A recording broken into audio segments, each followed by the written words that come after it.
Canadians come up with it. Slavkovsky, dangerous play with a shot, and a dangerous glove from Alex Lyon as he snarls and snares that one with 2:19 left on the clock here in the third. They said there would be a sea of red, more like a drizzle in a river of blue. The Buffalo Sabres got their first win in the second round of the Stanley Cup playoffs since 2007. 4-2 over the Montreal Canadiens last night. They take a 1-0 series lead. 4 goal scorers, 2 on the power play. Josh Stone and Jordan Greenway were even strength. McLeod and Byram scored on the power play. Byram's 4th goal of the playoffs ties the franchise record for goals by a defenseman in a single playoff as well. Also, in their last 9 series, every time Montreal is down 1-0, they've lost 8 out of 9. So we'll see what happens here. They're back in action tomorrow night at 7 o'clock from KeyBank Center for Game 2. WGR's Round 2 Sabres playoff posters are ready for you. Saw them all at the Plaza last night. You can stop by any Paula's Donuts location and grab the We Love River Hockey edition while supplies last. Hang it with pride at home, work, or take it with you to the game or watch party. Paula's Donuts, made with love on Sheridan and Tonawanda, in the Premier Plaza in Williamsville, Southgate Plaza in West Seneca, and Seneca Street in Larkinville. Around the playoffs, Vegas fell to Anaheim last night. That series tied 1-1. And around the NFL, Jaguars general manager James Gladstone said Travis Hunter is set to play both sides of the ball in 2026. Free agent quarterback Russell Wilson said the Jets did offer him a contract, but he's also considering a job in media. The Vikings, they requested an interview with Bills assistant general manager Terrence Gray for team's general manager vacancy. And free agent kicker Younghoe Koo will attend the Saints rookie minicamp. You can catch every take, every reaction, every big Buffalo sports moment live now on YouTube with Jeremy and Joe in the morning and Shope and the Bulldog every afternoon. Watch your favorite WGR hosts anytime, anywhere, live on air, live on YouTube. Brought to you by Belknap Heating and Cooling. For more comfort and less ka-ching, give Belknap a ring. That's your Paddock Chevrolet Sports Update. Paddock Chevrolet with you for the extra mile since 1935. I'm Joe Cali for Western New York's Voice of the Fan, WGR.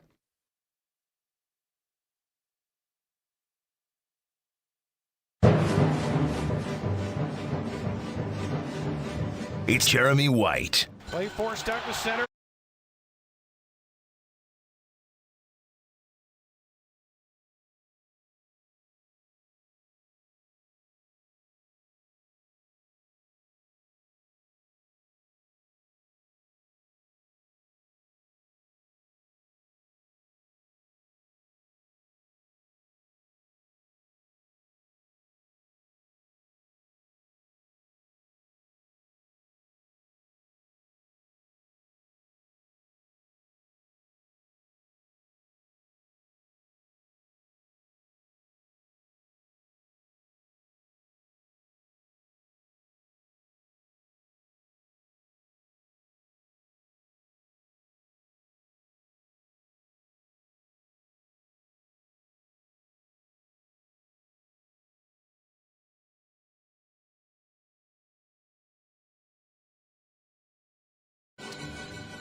Well, hello. See if my voice holds up. There's this strange thing that happens to people on the radio when you go to hockey games every other night and, like, shout things. It's going to be tough. I think I'll be okay. You'll be okay. You out there, right? You're all right? You lost your voice? You're at work today maybe too? Because I went to that game last minute. So, great one. Great one for the Sabres. A win, a 4-2 win, and a game that gives the Sabres the early lead in the series. We're up and talking about it early. Jeremy and Joe. Joe's out. Joe is missing the thing that he predicted or expected, which is the Bensoning of the world. Joe has been bullish on the Bensoning of the entire hockey world. Everyone's getting Zack Benson pilled here. And the hockey world has noticed this 20-year-old kid who continues to be a menace on the ice.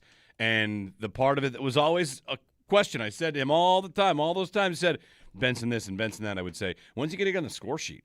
And that happens all the time now. Yeah. All the time. The legend grows. He's missing the Bensoning, which I'm sure he's, watching and having a good time. So we're here. Joe's not. Owen Parker, Joe Kelly here as well. We've got Paul for you at 7:30. Pierre LeBrun joins us at 8 o'clock.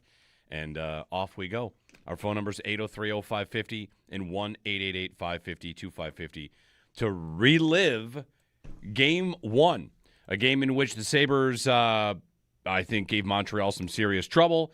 And my favorite thing to do after last night was to watch what Montreal was saying, whether it was post-game or Twitter, finding, what are the Montreal folks saying about the series now? What are the national writers saying about the series now? One of the ones I wanted to key in on, Eric Engels, who joined us yesterday, 9:30, covers the Canadiens and the NHL for Sportsnet, and his comment was that the Montreal Canadiens were great at limiting the Lightning's rush game, but they gave up 8 odd-man rushes at 5-on-5 in the first 2 periods, and they can't do that against the Sabres because the Sabres are too fast and too skilled. I just wanted to read as many different versions of, I was not familiar with your game, Buffalo Sabres, because it seems like there's a good dose of that. Like, they've had a good season, but how good are they? Not to say that specifically about Eric when I read that, but to me, that was a lot of last night. Like, oh, my boy, this Buffalo team is fast and strong and really, really good, and Montreal's in trouble if they don't figure some answers out here. Montreal dressed to skate and, made a couple lineup decisions to do that, and their first line did not do much at 5-on-5. The Doan and Benson line, does what it does every night, which is inspire you to get a tattoo. Yeah. It's like, it's just, it was a great performance. I thought Alex Lyon, sneaky amazing game from him. Sneaky amazing game. He was not one of the 3 stars, to which I was stunned. I thought he was the first star of the first period, and was the reason it was 2-1 instead of 2-2 or 3-2 Montreal. Lyon made huge saves to me, and Dobesh looked like a guy that maybe the Sabres can rattle and can get. Yeah. Because there was at least one softie, if not 1 or 2, that he didn't like. Yeah. So I thought it was a really kind of a dream start to the series. Yeah. I thought they played the game that they wanted to play. They showed, like you said, I think a lot of people that are really probably just starting to pay attention to this team and how they play and really starting to dig in on that. And I thought they put on a show last night and did everything that they do well. You mentioned it, the Doan and Benson and Norris line, just dog on a bone as they have been all year. I thought the McLeod line had their best night of the playoffs by a mile. Yep. They were unbelievable last night. Jack Quinn deserved how many goals? 10? I think he hit 3 posts. He deserves a goal soon, and I think he will score in this series. I agree, and I think that there's a bunch of guys that looked dangerous last night that didn't score, and that probably bodes pretty well for them. I think it was great. And you mentioned Lyon. I thought he was sneaky, very, very good as well. Very good. That's part of what I think he does so well. He is so calm and it's so quiet that it never looks that hard for him. So I think he made some saves last night. The Caulfield one-timer early in the third comes to mind for this, that look easy, that are really high-quality saves on Caulfield, who is a 50-goal scorer. And that kind of save early in the third to just swallow one up and no problem, we're good. I didn't look like I was chasing this. I was there and I just ate it up. That kind of thing gives the bench all right, we're fine. We can cruise through this. And I thought the third period, despite they got outshot, but I thought they did exactly what they wanted to do. During the third period, I had the thought, if Lindy was on today, I would ask him a question in a certain way like this, like he was on with us yesterday to kind of preview the series. My question would be, in football, there's lots of different things. Prevent defense, there's the 4-minute offense, and trying to kill out. Do the Sabres have a gear where we're up 2, and I know people don't like sitting back, but we're up 2, and you're not going to score 2 goals. Right. We're going to watch the clock, and you're not going to score 2 goals. Because that was the end of Game 6 in Boston. Mm-hmm. You got a 2-goal lead, the game's over. You are not scoring another goal here. And that's what they tried to do to Montreal last night. Montreal got a couple great chances, but not many.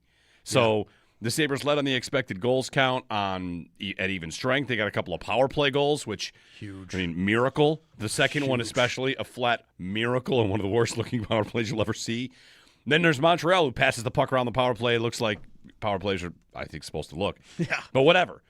A win. It was a great environment. It was not a sea of red. Maybe it will be tomorrow because it's a weekend. But we've got lots to talk about regarding that win and a 1-0 victory for the Sabres. So 803-0550, 1-888-550-2550. Let's go. Give us a ring. It's early. The game didn't go late. That's good. It was 7 o'clock start and no overtime. Love that. Yeah, personally. right. Like, so, we should all be rested. We should feel good. And fire up a phone call to us. 803-0550, 1-888-550-2550.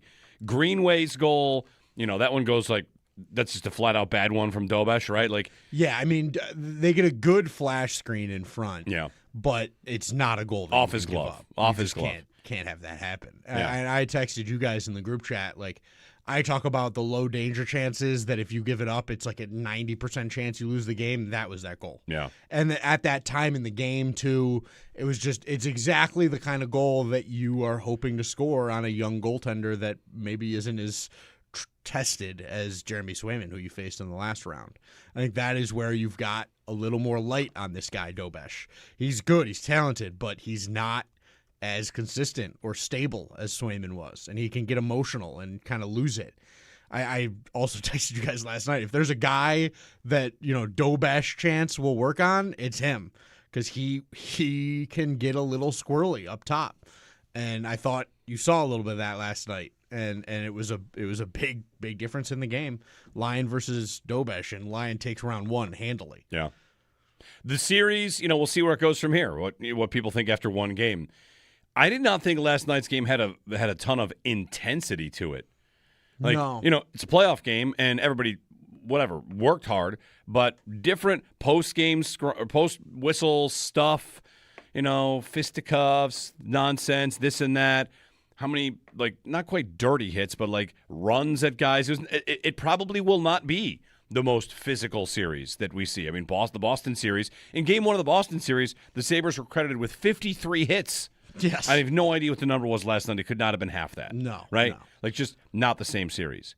And, thinking about what Montreal comes out of this game thinking, out of Game 1 thinking, I mean, they're certainly not cooked. This series could go a long way, and the Sabres, I thought, looked pretty good in Game 1. But I did agree with Lindy, who in postgame said, we can be a lot better. Yeah. I thought the same thing. I thought they got a 2-1 lead after the first.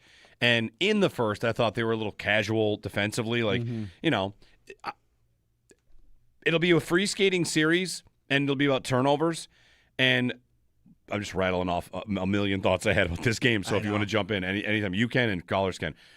It'll be a fine line to walk for both teams on eagerness to get into the rush when you're trying to get out of your own zone, because both teams will know they can skate, know they can rush, and I wonder how many times that leads to a mistake. Yep. And, the Sabres are a great team at punishing things for a turnover. So, you'll know as Montreal or as Buffalo, as soon as we get that puck, we can go.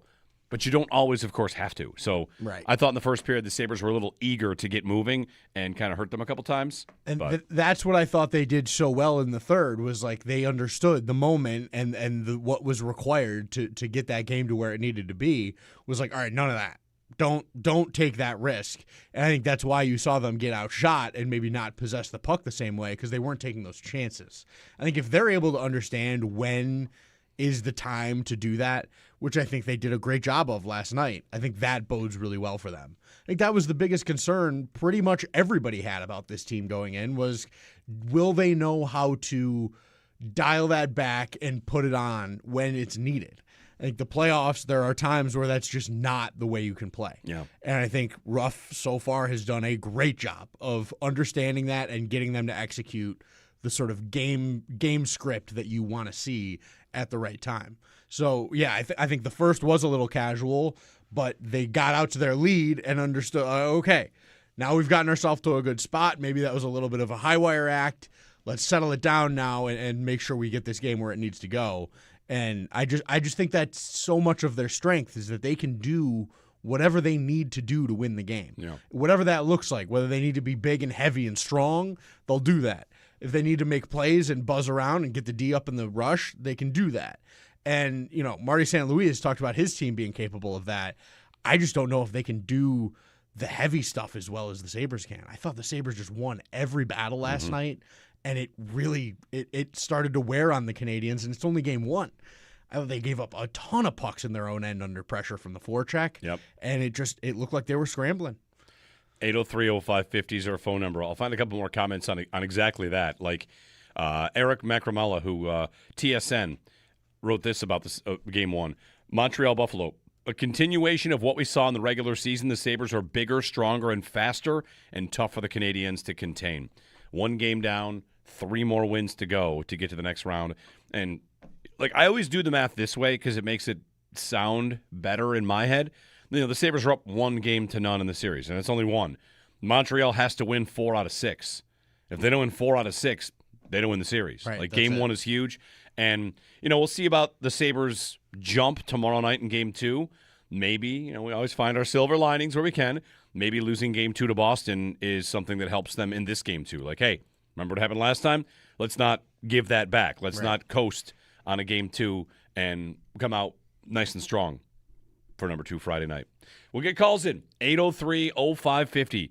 The Buffalo Sabres. Hey, just hanging out in the second round, up 1-0. And the streak continues. They've not trailed in a series 1-0 since 2001. I found it. I went and did the research after I asked that yesterday. I went and did it. The research was just going to Wikipedia on conference quarterfinals. Anyway, John in Pittsburgh. John, good morning.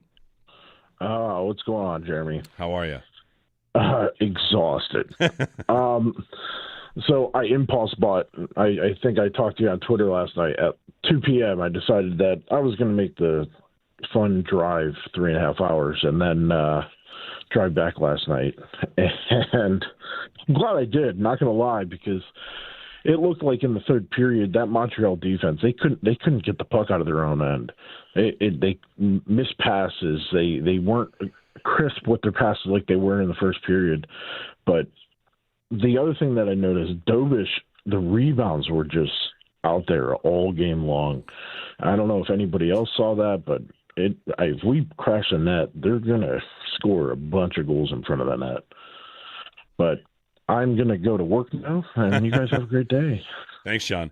Yeah, different way to say it, pucks around him crash the net. If you look at, there's a bunch of different sites you can look at. I'm looking at Natural Stat Trick, and the heat map for the Sabres, there's a ton of heat right in front of him.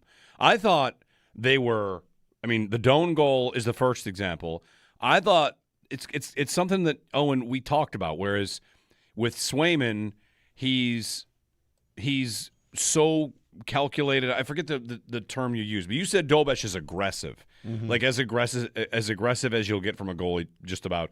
And I thought, does that mean the extra pass is a good idea? Yes. And sure enough, they were going laterally across that Royal Road the whole night. Yep. They would get in tight and try to pass across, and I didn't think it was a bad idea. No. There were backdoor tap-ins all over the place. The Benson assist to McLeod. Right. That one too. So you had two go across the Royal Road there.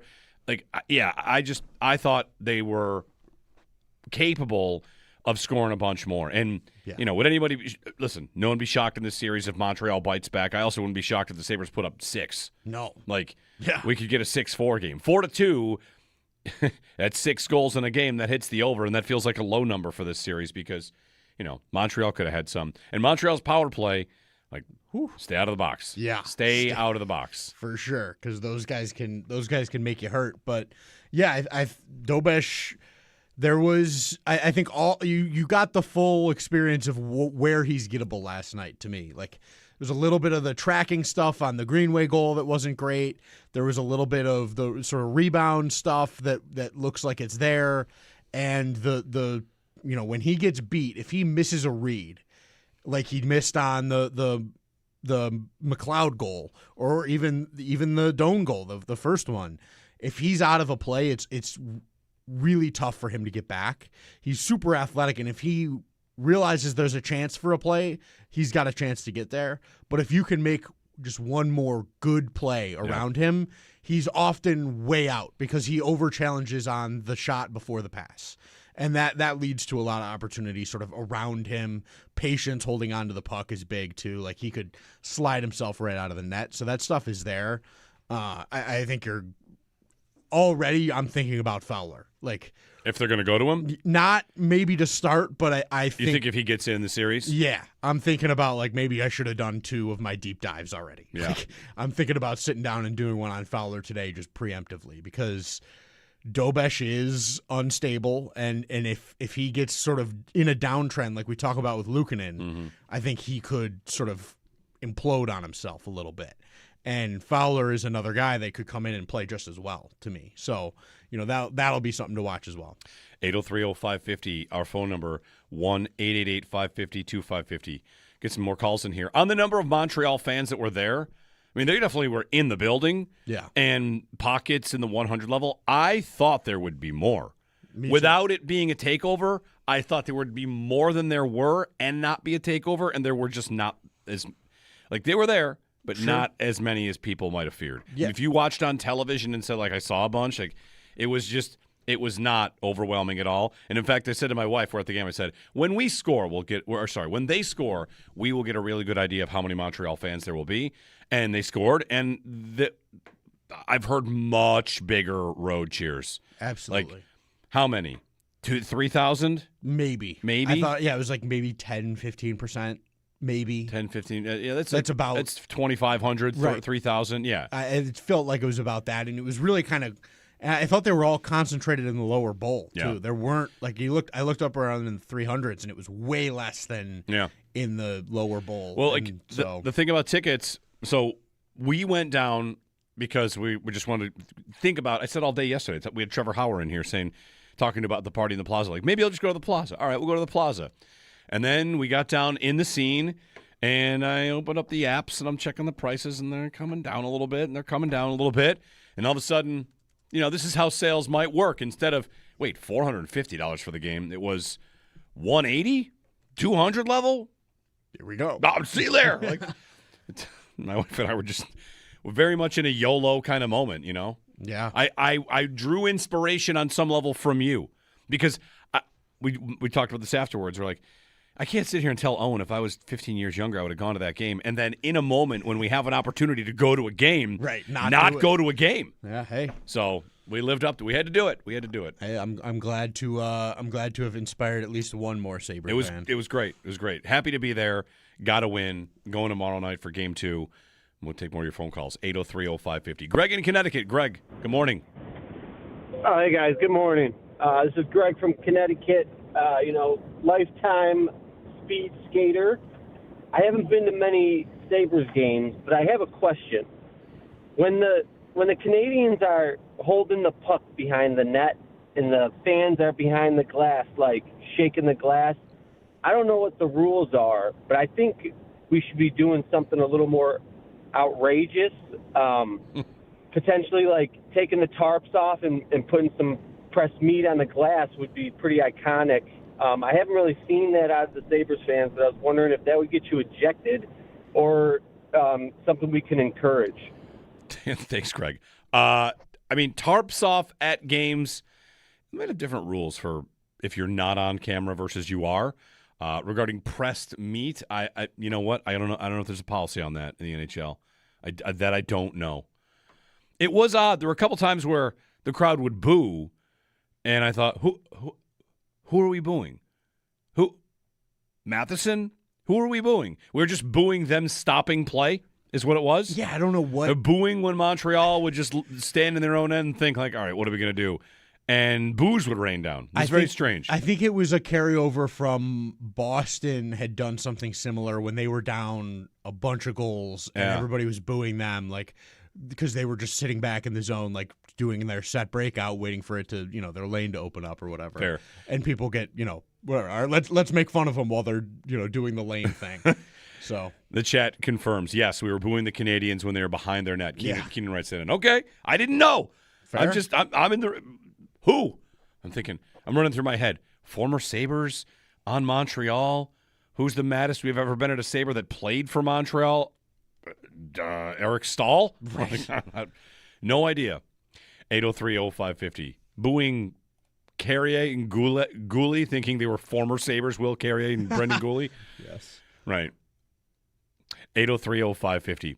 I did have this thought. We'll get more calls too. chanting the goalie's name. It's definitely not as easy as Swayman because people did not participate in the Dobeš chant that much. And I also got the thought that halfway through those chants that a good 40% of people chanting the goaltender's name did not know what they were saying. They were just making the sound. Yeah, that's probably right. Right. It's game one. We'll figure it out. We got to learn these guys. They got to watch the highlights later, and then they'll hear somebody say his name and go, all right, I got it now. Yeah. I feel like I heard that on the broadcast just watching on TV. That first when they started doing it, it was a little fuzzy, and then it really cleared up as the game went on. Yeah. Great start to the series. 1-0. Your Buffalo Sabres are in front. More on the Dogs, Zack Benson and Josh Doan. Sorry, Josh Doan. It's early still. Man, Josh Doan. How about that dude? How about Zack Benson? Zack Benson even is owning postgame these days. I know. Hilarious. So funny. Jordan Greenway with one of the lines of the night about goals in practice. You got to hear that if you did not yet. So we'll get it to you. Of course, we're streaming on YouTube. As always, it's brought to you by Belknap Heating and Cooling. And, make a comment. Join us. Give us a phone call. WGR video stream brought to you by Belknap. Notice a rattle in your ducts or a rise in your heating and cooling bills? If you do, give Belknap a ring with 0% financing. The cost of upgrading to a high-efficiency dual-fuel heating system is a breeze. Learn more at belknapheating.com. That's belknapheating.com. Go green. Save energy and money with Belknap. Schedule a free estimate on your new installation. Give Belknap a ring at 688-1728. For more comfort and less ka-ching, give Belknap a ring. And now it's Caulfield hammered on the wall by Greenway. And a clear by Buffalo to center. And then Greenway stands over Caulfield a little bit there as the Canadians gain the line. Great one. Great one for the Sabres. A win, a 4-2 win, and a game that gives the Sabres the early lead in the series. We're up and talking about it early. Jeremy and Joe. Joe's out. Joe is missing the thing that he predicted or expected, which is the Bensoning of the world. Joe has been bullish on the Bensoning of the entire hockey world. Everyone's getting Zack Benson pilled here. And the hockey world has noticed this 20-year-old kid who continues to be a menace on the ice. And the part of it that was always a question, I said to him all the time, all those times, he said, Benson this and Benson that, I would say, when's he going to get on the score sheet? And that happens all the time now. Yeah. All the time. The legend grows. He's missing the Bensoning, which I'm sure he's, watching and having a good time.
Canadians come up with it. Slavkovsky, dangerous play with a shot, and a dangerous glove from Alex Lyon as he snarls and snares that one with 2:19 left on the clock here in the third.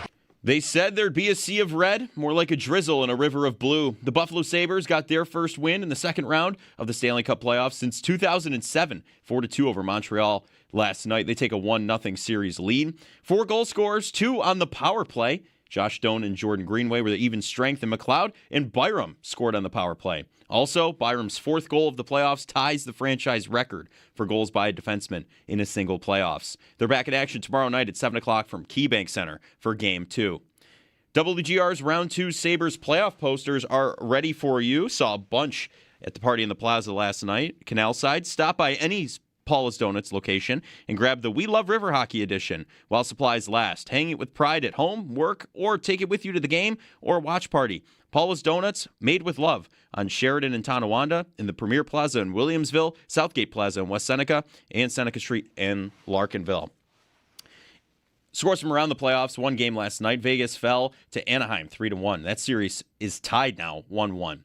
And around the NFL, Jaguars GM James Gladstone said Travis Hunter is set to play both sides of the ball in 2026. Free agent quarterback Russell Wilson said the Jets offered him a contract, but he's also considering a job in media. The Vikings, they requested an interview with the Bills' assistant general manager, Terrence Gray, for the team's general manager vacancy. And free agent kicker Younghoe Koo will attend the Saints rookie minicamp.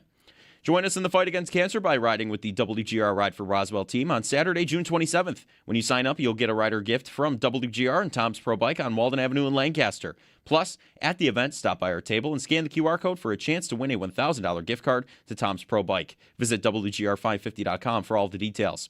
That's your Paddock Chevrolet Sports Headlines. Paddock Chevrolet, with you for the extra mile since 1935. I'm Joe Cali for Western New York's Voice of the Fan, WGR.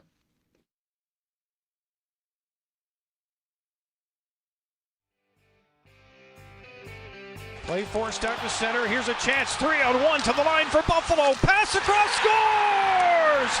Great play to Doan in front. And the Sabres, Benson and Doan, connect for the first goal of this series. It's 1-0. Benson and Doan. I mean, the dog pound is taken. You know, we'll work on it. Something will come. I love the Rat Pack. The Rat Pack. That's good. How long are we going to be hearing that? Benson and Doan.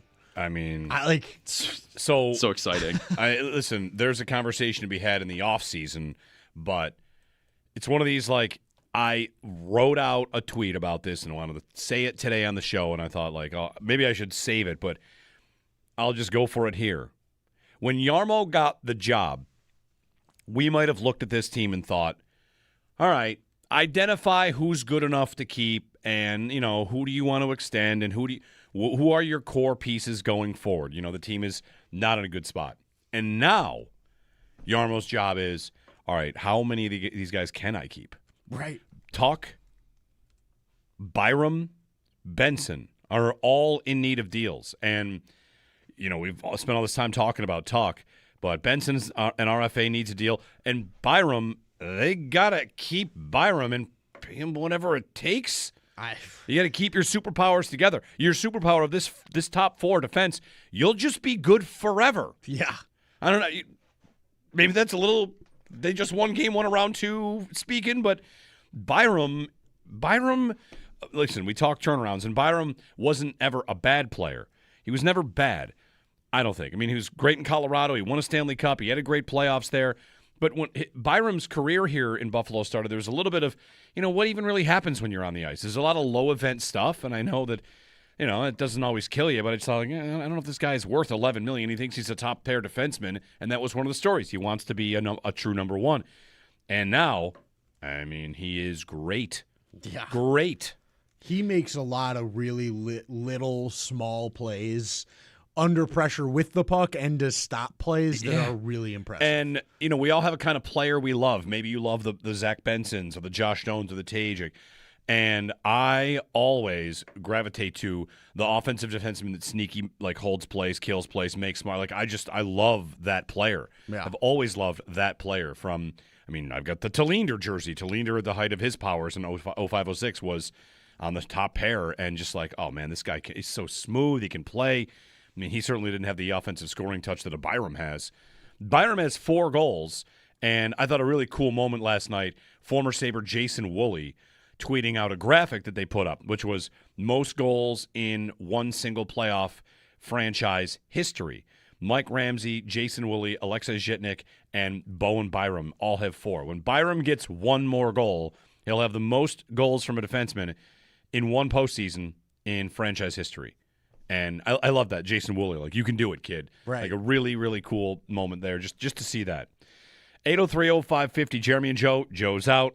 Boy, is he missing a good time. I know. He's busy, though. He's got a good reason. I'm sure he's having a good time, too. For sure. We'll get to more of your phone calls, 803-0550. But really, like, Byram, Benson, talk Beck Malenstein. Like, Yeah. I don't want to be one of those guys like no one can ever leave. But Put down put down a dome around the arena. Like, you guys aren't allowed. no one's allowed to leave. Everybody stays. Yeah, I'll pull up their page and the cap and all that. Like, the cap's going up. Good. Yes, it is. And not which only is that, but like, nice. you know what's going to help them pay these players is these games. They're going to make a lot of money on this postseason, turn it right into the doubt. roster. No doubt. DJ in Lockport. DJ, good morning. Hey, good morning, guys. Well, first off, man, you were talking about the Montreal, what it looks like on their end of the internet. You would have thought that they won the game 5-0 last night, going around some of their fans, and I think it was Pierre LeBrun or maybe McGuire, whoever it was. I'm watching them, listening to their assessments of this game. It's like they're not in reality. The way they were talking about, Montreal just had to do this, and it would have been 4-1, and just out of my mind thinking how out of touch with reality these guys are. But my comment is about the game in general. The Boston series, while we're watching it, obviously it was a physical series. And, you take 2 steps, like Benson originally was getting knocked around for the first couple games, Yep. and he found his way, and good for it. At a point in this first period yesterday, I'm watching, and I'm thinking, these guys are going back to the bench thinking this 5-on-5 is easy. They were crossing the line and just walking around with not even so much as a stick hitting them. Physically, Montreal, I don't think they would have been able to handle Boston. I know offensively, I know they have that top line. I feel like Boston would have beat this Montreal team that we seen yesterday. Boston would have beat them in a series. This really set us up well because we could skate with them, but they cannot hit with us. So if they want to start, throwing their body around and get out of their own game, that just allows us to go ahead and do what we do best on top of what they do best. I just feel like the Boston series really set us up well to go against this type of team, and it shows immediately because, guys like Caulfield and Hudson and Suzuki, for that matter, these guys are going to have a target on their backs. And like Caulfield, he was like nowhere to be found when you lay a little body on him. And I think it's going to be like that all series long. And I don't think this thing's going to go 6. I really don't. I think it's going to be like this every game. So, well, I'll hang up and listen and go Sabres. Yeah, thanks very much. Thanks, DJ. I might half agree. Like, I feel like Montreal gets through Boston kind of the same way the Sabres might have, which is they have depth, they have speed. Boston kind of has to play the way that they did because they're limited and they kind of know it. But like the first part of what you said, I would agree with. Like, it's just a different series, and like the Sabres, what is the path to victory for Montreal? It's skating and scoring and beating line and getting saves. And last night's a game where it's not a game you're going to just look at goalie and say goalie's the reason you won, but is it not? I mean, you got a freebie, and I thought Lyon made great A's. Yeah. Like that game. So I almost want to not quite agree that Montreal should be feeling great. And, like you said, like if they'd done 1, 2, 3 things, like I do think that a couple different bounces and it could have gone differently. It could have been like 6-2 Buffalo, could have been 5-4 Montreal. The Greenway goal is huge. And the Sabres never having to play really tense minutes with a 1-goal lead, I thought was huge too. You could totally back off. You could totally absorb anything they want to throw at you. And, the Sabres, not only are they, of course, a great forechecking team, one of the best in the league, but they have a defense that can definitely deal with a great forecheck. They are puck movers. Between Dahlin and Byram and Power, like they don't often, well, they'll take Dahlin out of that in terms of winning with physicality because Dahlin can. Meanwhile, the numbers on Dahlin in the playoffs are out of this world. Yeah. You might think he's not on the score sheet, but he is controlling games. Yeah, just possessing the puck. Controlling games. Making great plays. Yeah, expected goals against when he's on the ice, it's like 67% Buffalo when he's on the ice, which is through 7 playoff games. Are we at 7? Yeah. Yep. Through 7 playoff games, 70% of the time, there's an expected. 70% of the expected goals. It's Buffalo with Dahlin on the ice. 803-0550 and 1-888-550-2550. Larry in South Florida. Larry, good morning. Good morning, gentlemen. It's so funny. Everyone's exhausted. When we win, it's your adrenaline just keeps you up because you got to watch post game. And I went on late last night trying to see if Sneaky Joe did a Locked On Sabres, and unfortunately he didn't. But then when they lose, you're pissed, and then you want to say, why did they lose? How did they lose? How did they blow that? You don't sleep on game night. So I'm really happy the next one's on a Friday. But Zack Benson, my goodness, those 2 passes on the first 2 goals he made, those were intelligent, legendary, in the moment passes. This kid's 20. Yeah, and if I'm Lindy Ruff, I'm watching our power play, and I was asking Joe Kelly, I still don't understand on that first power play. And I would actually make a switch. I would make our second power play the first power play just to, I don't know, maybe to get something going on the power play. I know we scored 2 late power play goals, but I don't understand why Dahlin constantly does that drop pass. And last night he did it twice to nobody, and it looked like he was trying to split the uprights between the 2 guys back there.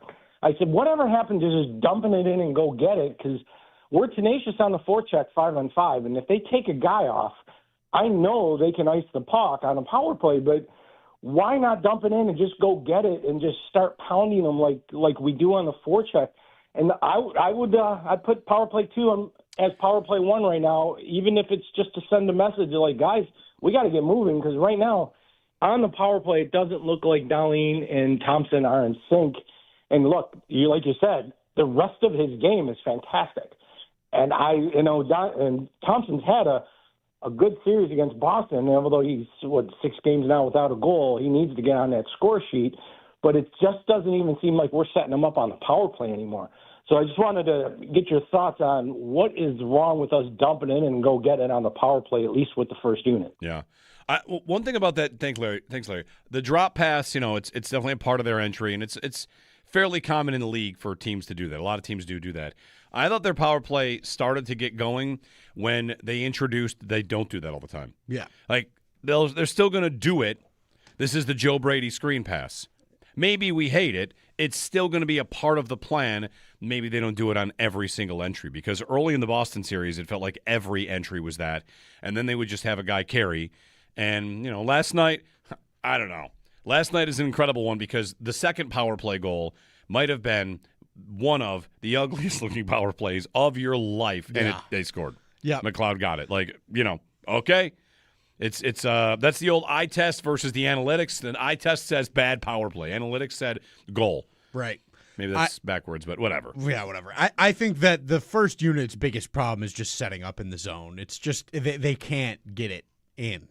But to your point about them changing it up on that breakout, did you notice in the second period they sort of faked the drop and zipped it up to Dahlin, who got in alone and I think rang it off the post.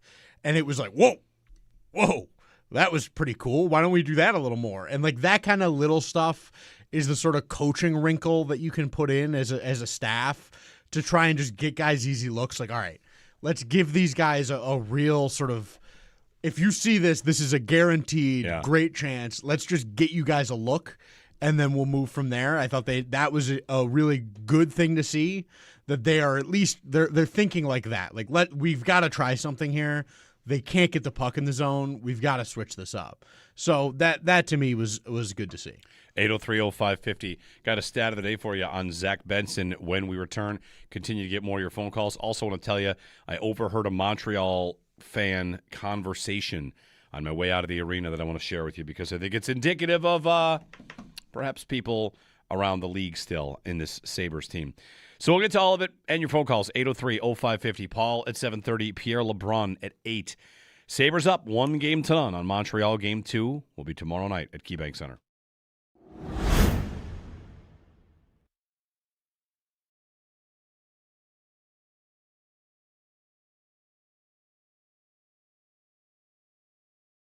Great one for the Sabres. A win, a 4-2 Jeremy win White here for Roswell Park. Finding success on the early lead in the series. We're up and talking about it early. Jeremy and Joe.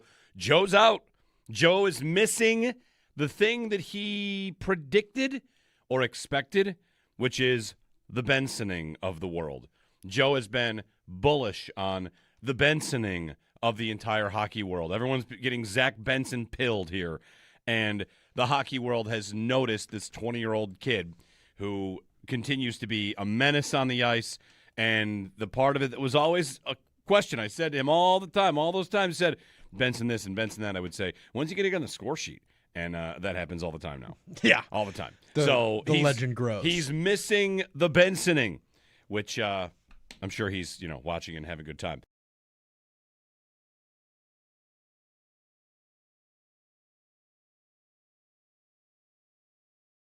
To relive Game 1, a game in which the Sabres, I think, gave Montreal some serious trouble.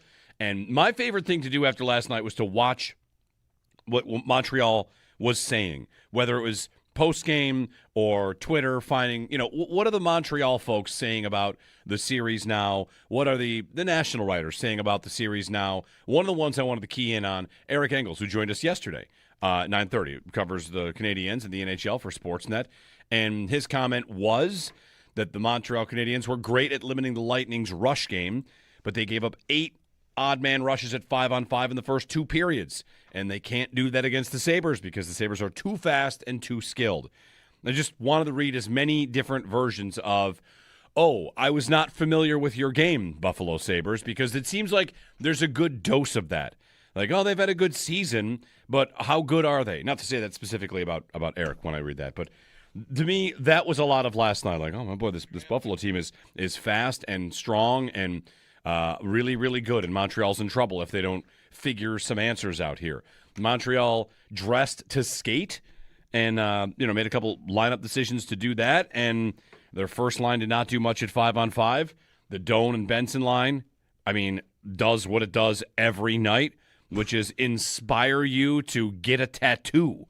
Yeah. It's like, it's just, it was a great performance. I thought Alex Lyon, sneaky amazing game from him. Sneaky amazing game. He was not one of the 3 stars, to which I was stunned. I thought he was the first star of the first period and was the reason it was 2-1 instead of 2-2 or 3-2 Montreal. Lyon made huge saves to me. And Dobesh looked like a guy that maybe the Sabres can rattle and can get.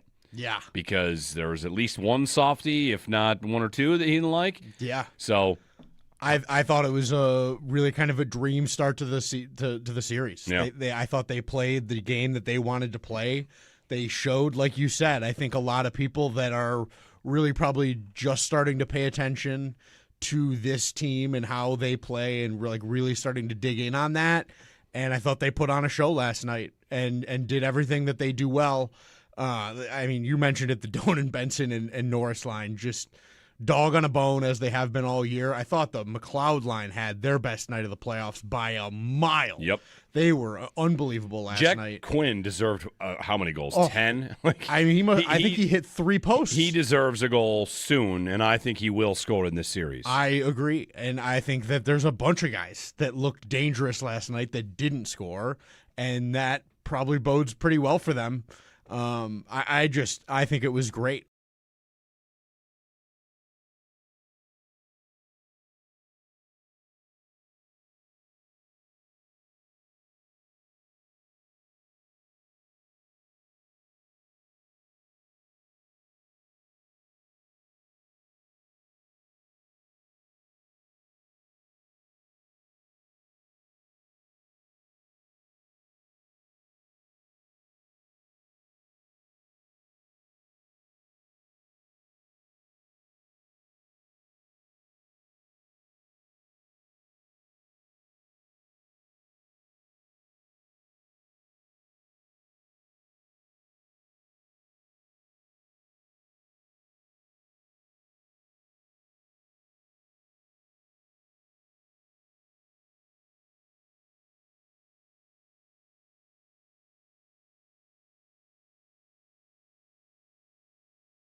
Stat of the Day, brought to you by Chan's Smoke Shop 2 and Gas Mart, where everything about Chan's Smoke Shop is smoking. Got it. All right, we're starting off. We've got a Zack Benson stat for you. So, the stat on Zack Benson, this came from the Buffalo Sabres. Zack Benson is the first NHL skater aged 20 or younger to record multiple points in consecutive playoff games since Bowen Byram with Colorado in 2022. Wow. Benson is the first forward to accomplish this. Back-to-back playoff games with multiple points, 20 or younger, since Mitch Marner did it with Toronto. It's good company. It's not an expected name for a playoff point performer. Marner? Oh. Yeah, it's a guy that got ran out of town I know. because he couldn't score in the playoffs. I think Toronto might find out he wasn't the problem. I But think they probably already knew that. Seems like that's true. Bowen Byram did it in 2022. Zack Benson, 20 years old or younger, multiple points in consecutive playoff games. Benson is becoming a transcendent star/player. Yeah. There's one of these websites, blogs, Twitter accounts, Cespedes Family Barbecue, big time baseball account. Tons of baseball content, baseball all the time. And yesterday before the game, there's a tweet: Zack Benson plays hockey tonight. Like the league, people around the league are starting to see this crazy, insane dog man who just does everything. And I had the thought, we had a caller earlier about how early in the Bruins series, he was kind of getting thrown around a little bit. You wondered if he could stand up to it. And in this Montreal series, I think he's going to skate freely. Oh, yeah. He was dangling through. He cut to the net a couple times, like a really hyper-aggressive. Yeah. He's not afraid. This former high school bully, as he was tabbed by someone in Boston, he's not afraid. We know that. He's not afraid when they're big. Right. And Montreal's not that big, and I wonder if they're going to talk about someone's got to do something about this kid because he's just going to dance all over you and cut to the net all series long. I saw Paul Bissonnette suggest that Brandon Gallagher should go take a run because that's kind of a similar archetype of player. Yeah. Well, you wonder if they feel like they can dress Gallagher. They didn't because they want to be faster. Skate. Yeah. And maybe. Gotta see. I mean, it's a good question. The thing about Benson that will be different from like Marchand comparisons. Marchand's nickname is Little Ball of Hate. And Zack Benson's like a little ball of joy. He is. I've never seen a kid smile as much as him. It's unreal. All right. More of your phone calls, 803-0550. Line them up. We have open phone lines for you. Talking about Game 1. Looking forward in the series. Paul Hamilton at 7:30, which means it's open for you here. Next segment, Pierre LeBrun at 8. Sabres 1-0 the lead on Montreal through 1.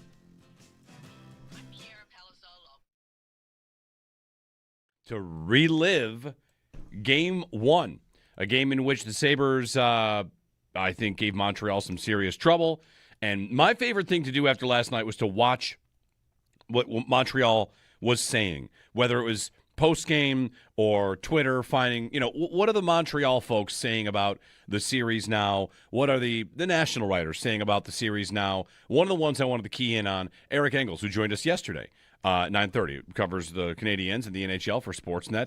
And his comment was that the Montreal Canadiens were great at limiting the Lightning's rush game, but they gave up 8 odd-man rushes at 5-on-5 in the first 2 periods. And they can't do that against the Sabres because the Sabres are too fast and too skilled. I just wanted to read as many different versions of, I was not familiar with your game, Buffalo Sabres, because it seems like there's a good dose of that. Like, they've had a good season, but how good are they? Not to say that specifically about Eric when I read that, but to me, that was a lot of last night. Like, oh my boy, this Buffalo team is fast and strong and really, really good. And Montreal's in trouble if they don't figure some answers out here. Montreal dressed to skate and made a couple lineup decisions to do that. And their first line did not do much at 5-on-5. The Doan and Benson line, does what it does every night, which is inspire you to get a tattoo. Yeah. It's like, it's just it was a great performance. I thought Alex Lyon, sneaky amazing game from him. Sneaky amazing game. He was not one of the 3 stars, to which I was stunned. I thought he was the first star of the first period and was the reason it was 2-1 instead of 2-2 or 3-2 Montreal. Lyon made huge saves to me. And Dobesh looked like a guy that maybe the Sabres can rattle and can get. Yeah. Because there was at least one softie, if not one or two, that he didn't like. Yeah. So I thought it was a really kind of a dream start to the series. Yeah. I thought they played the game that they wanted to play. They showed, like you said, I think a lot of people that are really probably just starting to pay attention to this team and how they play and really starting to dig in on that. And I thought they put on a show last night and did everything that they do well. I mean, you mentioned it, the Doan, Benson, and Norris line, just dog on a bone as they have been all year. I thought the McLeod line had their best night of the playoffs by a mile. Yep. They were unbelievable last Jack night. Quinn deserved how many goals? 10? I mean, I think he hit 3 posts. He deserves a goal soon, and I think he will score in this series. I agree, and I think that there's a bunch of guys that looked dangerous last night that didn't score, and that probably bodes pretty well for them. I think it was great.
Canadians come up with it. Slavkovsky, dangerous play with a shot, and a dangerous glove from Alex Lyon as he snarls and snares that one with 2:19 left on the clock here in the third. They said there'd be a sea of red, more like a drizzle in a river of blue. The Buffalo Sabres got their first win in the second round of the Stanley Cup playoffs since 2007, 4-2 over Montreal. Last night, they take a 1-0 series lead. 4 goal scorers, 2 on the power play.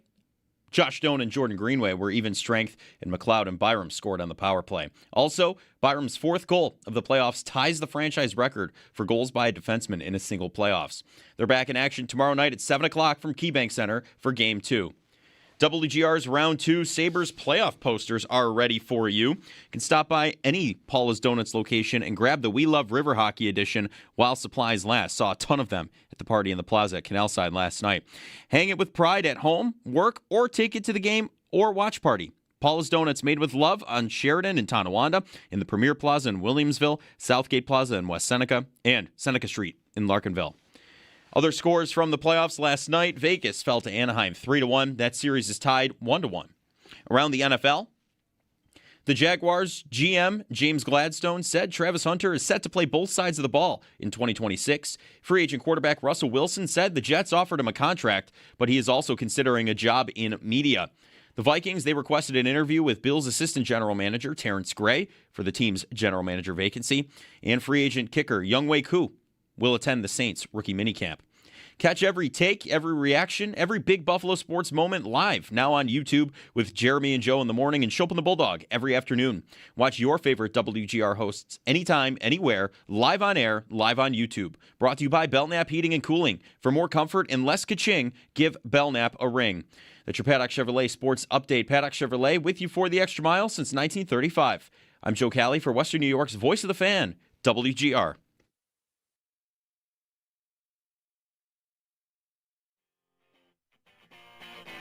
We've talked to a lot of your teammates, and we've mentioned your name in every interview, and every teammate has said, that rat. And these are the guys on your team, your friends. Do you wear that proudly, and do you need to play sort of that Brad Marchand style in this series? Yeah, I mean, I guess I'll I'll play it proudly. But I think just playing my game, hard on pucks and hard to play against. And I think our line's done a great job in the playoffs so far, and we'll look to keep doing that. Zack Benson, he's on TNT. He was on Sportsnet. He was at the podium. Budding star, Zack Benson, with another great performance from him, a multi-point night. And the Sabres win, Game 1. Jeremy and Joe with you here. No Joe this week. Owen Power. Owen Power's not here. Owen Parker's here. Joe Callie's here. Can't tell you how often that happens. It happens. Yeah. You want to say Owen Power? Yeah. You get to the P and then it just starts. Bill Fichtner banged the drum. We'll get to that. We got to have like a post-game press conference of us saying like, well, why was Fichtner not on the roster? Yeah, any comment on Fichtner? Anyway, Bill Fichtner bangs the drum.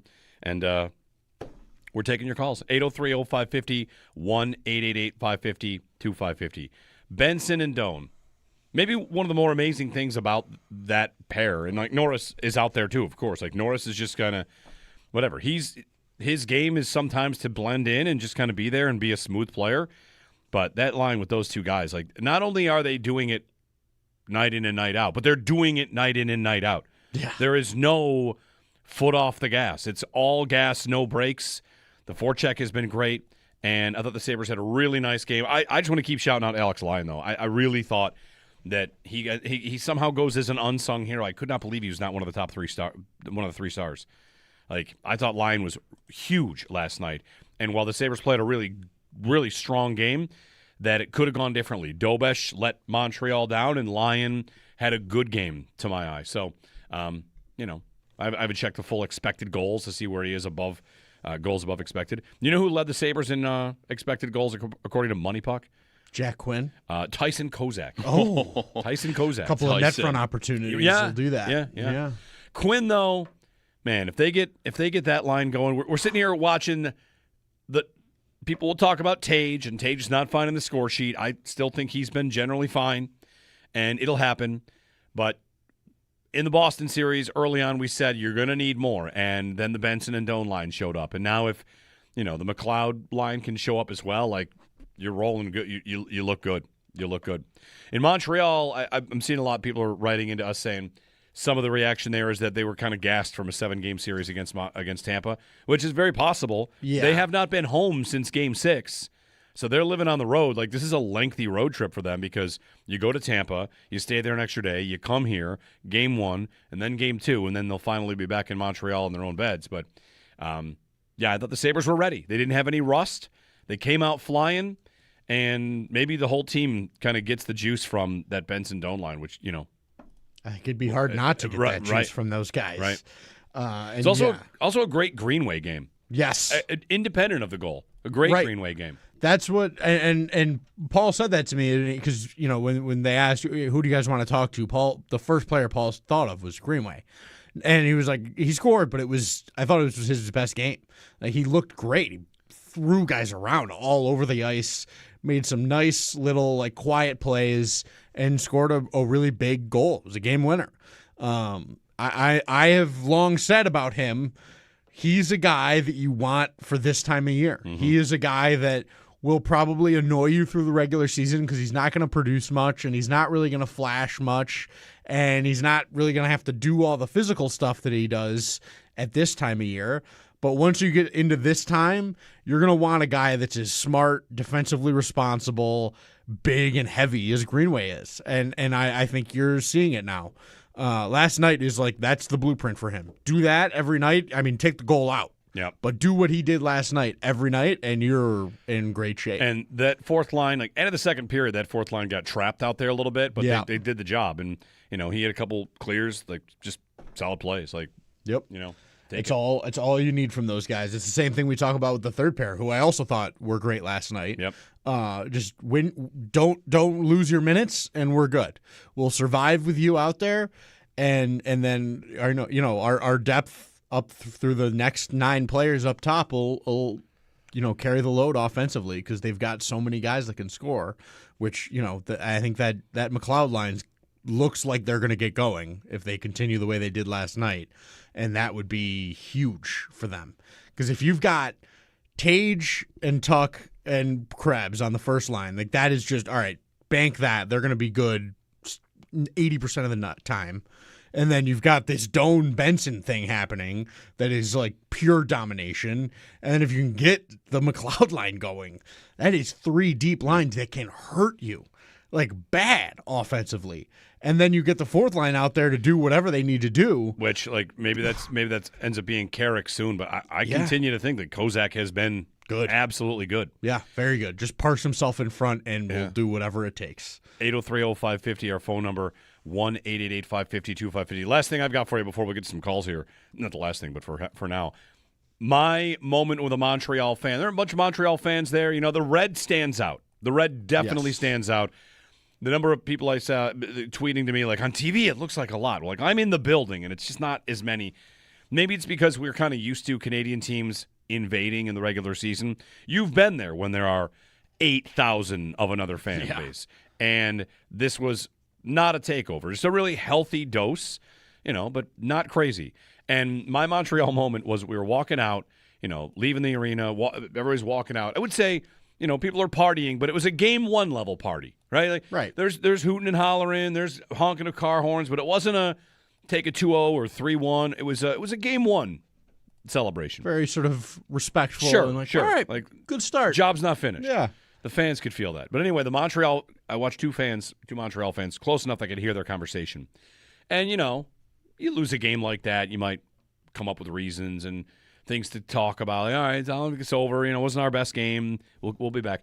But the thing that got me that was said was they're not even saying this of the Sabres. They're really not that good. They're really not that good. They've just been playing well since December. And, I mean, that put a smile on my face like, okay. I mean, December's a long time ago, man. Yeah. December is a long time ago. It's May, right? Yeah. The alternative to that is like, they're pretty good. They got off to a really bad start. Right. And since then, they've been tremendous. Tremendous. Yeah. Yeah. I don't think anyone saying that about this team is anyone you need to be listening to. They're not that good. They've only been playing well since December. And what makes the Canadians good in that case then? They've only been playing good since, last October? Yeah, right. Congratulations. Right. Is Tampa any good? Yeah. They've been playing good since 2016. Colorado's only been playing well since 2022. Right. Might be longer than that, actually. Anyway, Rob in Connecticut. Rob, good morning. Good morning, Jeremy. Good morning, Owen. Last night was a great blueprint of being in the right place at the right time, playmakers making plays. Enjoyed the game thoroughly. This series is going to be exciting. You guys are saying it all. Like, I have nothing else left to say about the game. I'll let you guys say it, but I do have to make a couple comments. It's like, one of the things you hear me say all the time, it's like, these are the times where I wish I could see, because that game last night, I wish I could see what was taking place. No one can hear it. But you guys lay it out for me. And Owen did a phenomenal job last night with Brian Koziel breaking down the game for me. He's definitely found his calling, and I'm starting to enjoy listening to him more and more every day. Well, last night, listening to Razor, it's funny. Anytime we score a goal, he can't professionally just yell out as we score, but to hear him go, huh, at the end is funny to listen to. And then last night, the post game with Greenway and we got to play Zack that. Benson. Yeah, that was hilarious when he was asked about scoring the 3 goals during practice. Yeah, you could hear Zack Benson in the background, like a child chuckling in the background, like laughing at the class clown. Was hilarious. Yep. I just enjoyed it. But this is a great series, unsung hero series. Who's going to score a goal that we don't expect to score goals? Thanks, Rob. Maybe that's McLeod, because, often we are asking him simply to shoot, and here's one where he goes from a sharp angle and buries it. Or maybe it's, Samuelson scored 2 big goals in this series. He's not in these playoffs, and he's not thought of course, as like a big-time scorer. But Greenway and Benson at the podium, we'll play it. There are 2 really funny moments, 2 really great highlights. One of them is Greenway talking about, like, did you feel like this was going to be coming? Do you feel like you were going to score soon? That was funny. And then also Benson, when they ask a question to Greenway and he turns it over to Benson, and Benson's like, I wasn't listening. I thought you were going to answer the question. It was great. Just great. 803-0550. Thanks, Rob. One question I would wonder, whatever, a series lives and breathes, and there'll be a game they probably lose, and, they still got to win 4. It's not over till you win 4. Well, one thing I wonder is, it was river hockey for a little while. I thought the first period, 2-1, and as the Sabres were chasing that third goal to get the 3-1 lead, and then up to 4-1, it was river hockey. And then the Sabres are whatever, like the river hockey thing that came from the Tampa game. They are fine structurally, and they can shut games down. And this series has firepower in it where we would think a 2-goal lead is not safe. And I wonder if the Sabres would be better chasing a 2-goal deficit than Montreal was last night. Maybe, maybe not. Like, we'll see. Like, is Montreal equally equipped to lock it down the way that the Sabres have been? I'm not just thinking about last night's game where they effectively they did do it. They did not really push into the offensive end of the ice in the third period. I didn't think at all. There's just like, you're not going to score. We'll watch the clock tick for 20 minutes and take our victory. And in the Boston series, after the Benson goal to go up 3-1 in Game 6, like that's what it was. It was like, this game is over. Yep. You will not be scoring 2 goals in regulation on the Sabres. So can Montreal, if they get a 3-1 lead, can they do the same for a full period? Maybe. We might find out, but that's a big question. Yeah, I have my doubts because I think the Sabres are really built to – I keep coming back to this. They are built to play anyway. They can do anything. And I think they have shown this entire season that they are capable of doing what they did in the third period last night. And like, all right, we'll let you play with the puck, but you're not going to get jack. Like, have fun. We're going to watch it, and we're going to clear it out every chance we get, and we'll go down there. We'll take our icing, or we'll take our D-zone draw, but we know what we got to do. We'll play within our structure, and we'll be fine. And they trust one another to do that, and I think a big part of that is they trust their goaltending to make the saves when they need them. That is really the biggest thing you get, that has changed for this team in that department. And I think that's a little bit of why it probably bothered them that they got labeled this river hockey team. They are capable of doing that and thrive in that environment. But I do not think it is, the defensive phase is missing from their toolkit in any way. I think they have shown time and time again all year that they can do that. I know they have had a habit, in the regular season of like 1 goal against late, but they've always got that 2-goal lead, and they never panic. Like, they give that one up even if they do, and they're like, all right, whatever, we're good. Like, we got this. It'll be fine.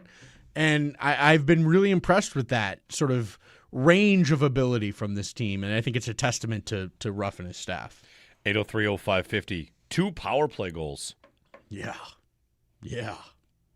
If they could score on the power play consistently, there'd be, well, look out.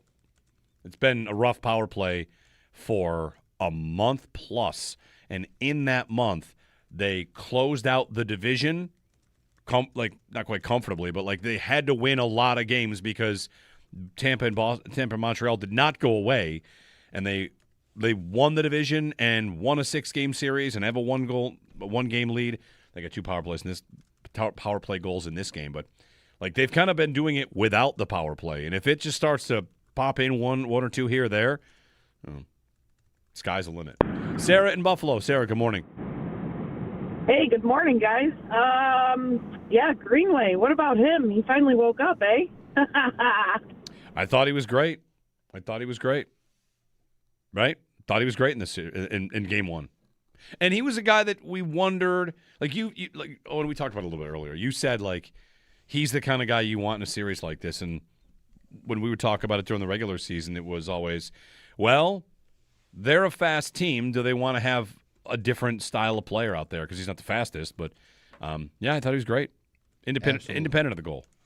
Yeah, exactly. That's the thing. Like you never want to expect that from him because you'll be disappointed a lot. But everything else you can ask for and get from him every night.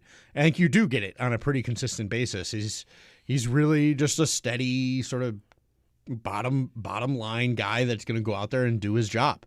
And you need guys like that. That's super important to have players that are willing to go play a role. And it feels like this team has a bunch of guys that are happy to do what they do. Is there a single guy on the team that you think is annoyed that they don't play enough? Right. Or unhappy with their role. Right. Like maybe Kesselring because he doesn't play. He's got but yeah. That, like, does anyone ever strike you as unhappy or annoyed with their role? I've never gotten the impression there's a single guy. I mean, everybody's happy. Like, the power play rotates in and out. You know, Quinn's been on it. They've had tons of different guys in tons of different spots, and everybody's done their job. And it's. I think it's a really important part of what makes them so good is that everybody understands what they need to do and how they fit into the puzzle. It's the biggest thing. As you know, when I'm coaching my kids, that is the number one thing that you've got to get across to kids. Is like, okay, I know everybody wants to be top line center scoring 25 goals. That can't be everybody's job.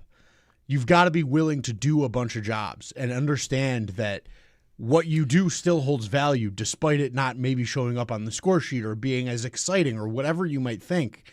This is important. As important as anything Tage does, Greenway's job is just as important. And they all understand that. You get buy-in. Yeah. To me, the number one player for that to talk about is Krebs. Yes. Like Krebs, his career arc is so interesting. He's another one we were mentioning earlier. Like when we do get to the offseason and Jarmo has decisions to make, there's RFAs, Benson's an RFA, and Talk's a free agent, Malenstein's a free agent, Byram's going to have 1 year left on his deal. Krebs is an RFA. Like, what kind of contract does Krebs look like? I don't know. He went from a top prospect to fourth liner that would just kind of grind stuff out for you. He embraced that role under Granato. Now he's a guy that moves up and down the lineup. He's your best forechecking forward in the playoffs. Yeah. Like, thanks. According to Mike Kelly of NHL Network, like he's got a model looking at all the forechecking forwards, and the Sabres had the top three, and they're two of the top three and 5 of the top 25 forechecking forwards in the playoffs, and Krebs is like right there. So you got buy-in, you got work. Are they addicted to the playoff vibe? It sure looks like it. Yeah. Dominic is next up. Dominic, good morning. Hey, guys. Good morning. So I was just calling because we were talking about in the chat Owen Power, and I just don't understand people still hating him. I just think, like, his improvement – last year I couldn't stand him. I probably hated him more than anyone. But just the amount he's improved in this year, he's actually somewhat physical. I mean, he tries to throw hits. He's still coming along in that respect. But for the most part, he's good positionally, good offensively. He's only 23 years old. I mean, people were trying to run Dahlin out of town up until, last year. So, like, I just don't understand what people expect from a 23-year-old kid who, you know, is just getting into, like, his defensive maturity or whatever you want to say. Yeah. But that's all. I just honestly don't get it at this point, like, what they want from the kid. He improved, like, 10 times over from last year, like, and he's going to keep doing it. He's only 23. That's all, guys. Have a good show. Thanks for the time. Sure. Thanks, Dominic. I think with Power, listen, different people have different expectations. You're a number one overall pick. That's probably working against him quite a bit when it comes to expectations. Yes. One of your number one overall picks is Dahlin. One of them is Owen Power. They both play all the time, but, you know, it probably works against the guy. You bring in Connor Timmins as a free agent on a modest deal, and you're like, you know, I like this guy's game. He does a lot really well. Not that they're the same kind of player. Right. But expectation to me is a lot of that. And absolutely. Maybe a lot of the Power people want him to be something that he's not and never will be, and won't be satisfied unless he is. I think that's exactly right. Like, I think that there's a lot of things working against him. He's a big guy that doesn't play physical, and he's a first overall pick that doesn't necessarily pile up the points like you maybe expected him to coming out. And yesterday was not his best night. I think he got beat on the Suzuki goal. He got caught in between on a low 2-on-1. That's a tough play, but you'd like him to trust Lyon to just take the shooter and cut away the pass to Suzuki. And he had a couple giveaways, but there are so many things he does so well quietly that it just so far outweighs the bad for me. And whether that's transporting the puck out of his own end, skating it, he's great on the kill now, and he's doing a good job killing plays with his body in his own end. He's not blowing guys up, but he's pinning them to the boards and waiting for support to come in to steal the puck back and flip the script. And I have been really, really impressed with him this season. just continuing to improve. I thought he had a great series against Boston. I mean, I don't know how much more you're asking for out of him against Boston. Yeah. And if you had an average night last night or even a below average night last night, I don't know how anybody is mad at him right now. I don't see how you could be. Carolina, Philadelphia tonight, game 3. See if the Flyers can win their first game of the series. Carolina leads 2 games tonight on an 8 o'clock face-off in that set. Carolina's not lost a game yet. No. Same with Colorado. The 2 top seeds have not lost a game yet. Anaheim won last night, 3-1. That's even at 1 game apiece with Vegas. And listen, we'll see how the series go. Whoever wins Anaheim-Vegas is going to be a monstrous underdog against Colorado. And it's likely that whoever wins this series between Buffalo and Montreal is a decent-sized underdog against Carolina, I would think. We'll see. Unless Buffalo just like tears through Montreal and like, whoa, and everybody kind of takes a step back like, all right, this is crazy. Could happen. That could happen, and maybe that would be a more even series at that point, but you can't get a sweep unless you win game 1. Ain't that the truth? Right? Can't win them all unless you win the first one. 803-0550, 1-888-550-2550 to join us, Jeremy and Joe. We'll get to Paul on the other side. Paul Hamilton, our Sabres beat reporter, on the game. And then at 8 o'clock, we'll check in with Pierre LeBrun of The Athletic. He'll join us. The whole hockey world is here. Montreal comes to town. It's not that far away. The whole hockey universe is here. It's pretty cool. Kind of cool to have it going on. Round 2 of the playoffs. And tomorrow night, just a quick expectation, I do think there'll be more Montreal fans tomorrow night. I hope it's not a takeover. I also feel like tomorrow night is going to hit a next level of intensity overall. Less of a feeling out of the 2 teams, a more desperate Montreal team to get a split, or more desperate Sabres team to not have a repeat of Game 2 against Boston. Like tomorrow night, the cadence of this series, as we start to watch it pick up every other night, I feel like this series finds its intensity and finds its stride tomorrow. And hopefully the Sabres can, go up 2-0. Paul next, get his thoughts on Game 1 here on WGR.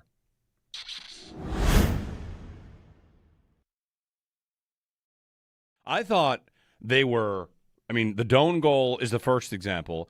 I thought it's something that, Owen, we talked about, whereas with Swayman, he's so calculated. I forget the term you used, but you said Dobesh is aggressive. Mm-hmm. Like as aggressive as you'll get from a goalie, just about. And I thought, does that mean the extra pass is a good idea? Yes. And sure enough, they were going laterally across that Royal Road the whole night. Yep.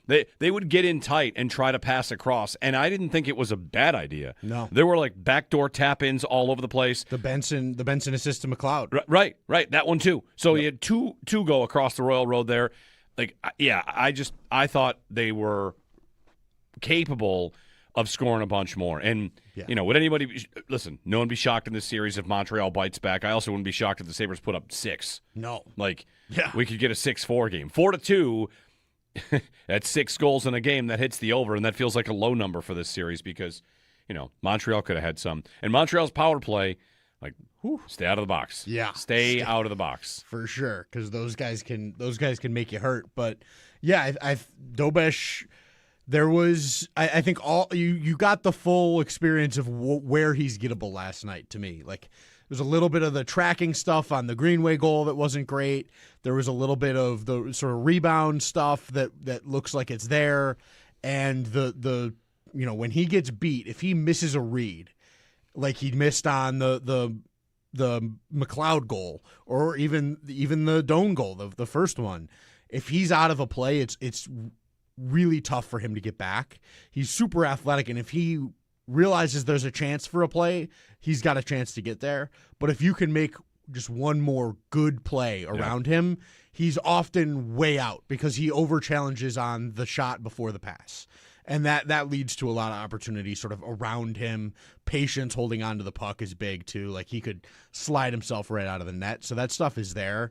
I think already I'm thinking about Fowler. Like, if they're going to go to him? Not maybe to start, but I think... You think if he gets in the series? Yeah. I'm thinking about, like, maybe I should have done 2 of my deep dives already. Yeah.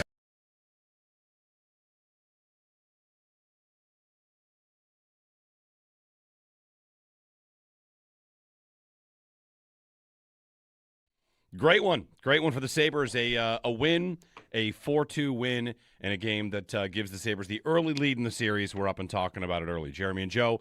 Joe's out. Joe is missing the thing that he predicted or expected, which is the Bensoning of the world.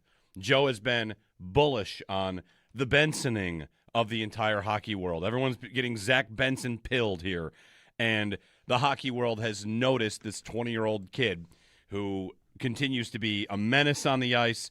And the part of it that was always a question I said to him all the time, all those times, said, Benson this and Benson that, I would say, when's he going to get on the score sheet? And that happens all the time now. Yeah. All the time. The legend grows. He's missing the Bensoning, which I'm sure he's watching and having a good time.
Canadians come up with it.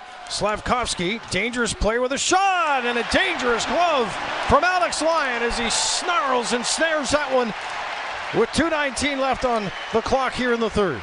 They said there'd be a sea of red. It was more like a drizzle in a river of blue. The Buffalo Sabres got their first win in the second round of the Stanley Cup playoffs since 2007, 4-2 over the Montreal Canadiens last night. They take a 1-0 series lead. 4 goal scorers, 2 on the power play, if you can believe it. Josh Doan and Jordan Greenway were the even strength scorers, and McLeod and Byram scored on the power play. Also, Byram's 4th goal of the playoffs ties the franchise record for goals by a defenseman in a single playoffs. They're back in action tomorrow night at 7 o'clock from KeyBank Center for Game 2. WGR's Round 2 playoff posters are ready for you. You can stop by any Paula's Donuts location and grab the We Love River Hockey edition while supplies last. A ton of them in the party in the plaza last night. Hang it with pride at home, work, or take it with you to the game or watch party. Paula's Donuts, made with love, on Sheridan in Tonawanda, and the Premier Plaza in Williamsville, Southgate Plaza in West Seneca, and Seneca Street in Larkinville.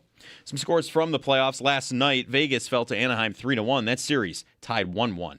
Around the NFL, Jaguars GM James Gladstone said Travis Hunter is set to play both sides of the ball in the 2026 season. Free agent quarterback Russell Wilson said the Jets offered him a contract, but he's also considering a job in media. The Vikings, they requested an interview with Bills assistant general manager Terrence Gray for the team's general manager vacancy. And free agent kicker Younghoe Koo will attend the Saints rookie minicamp. Chopin Bulldog, have your chance to win big for Mom. Tune in for a chance to win a $125 gift card to Woodhouse Spa in Williamsville. It's what Mom really wants for Mother's Day. That's your Paddock Chevrolet Sports Headlines. Paddock Chevrolet, with you for the extra mile since 1935. I'm Joe Cali for Western New York's Voice of the Fan, WGR.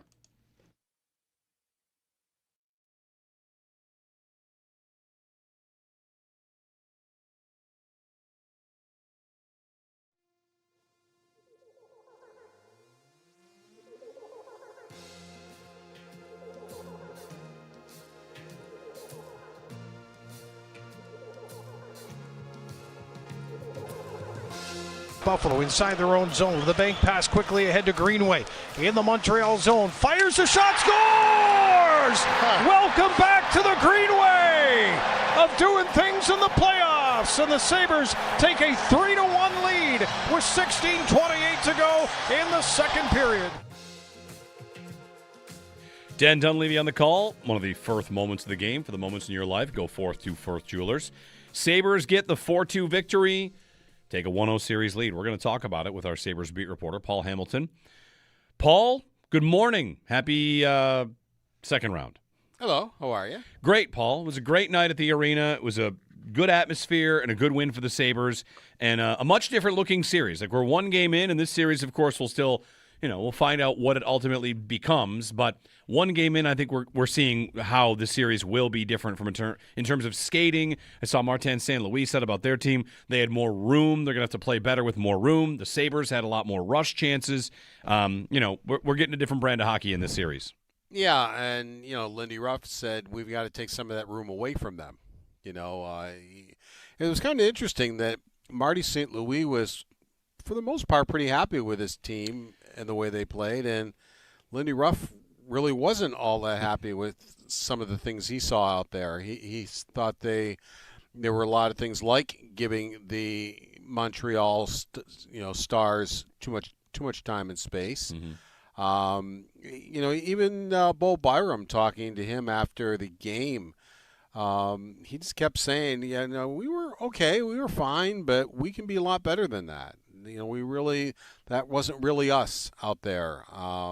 He even in the third period, he thought they defended, and they defended the 2-goal lead and got it into the garage, definitely.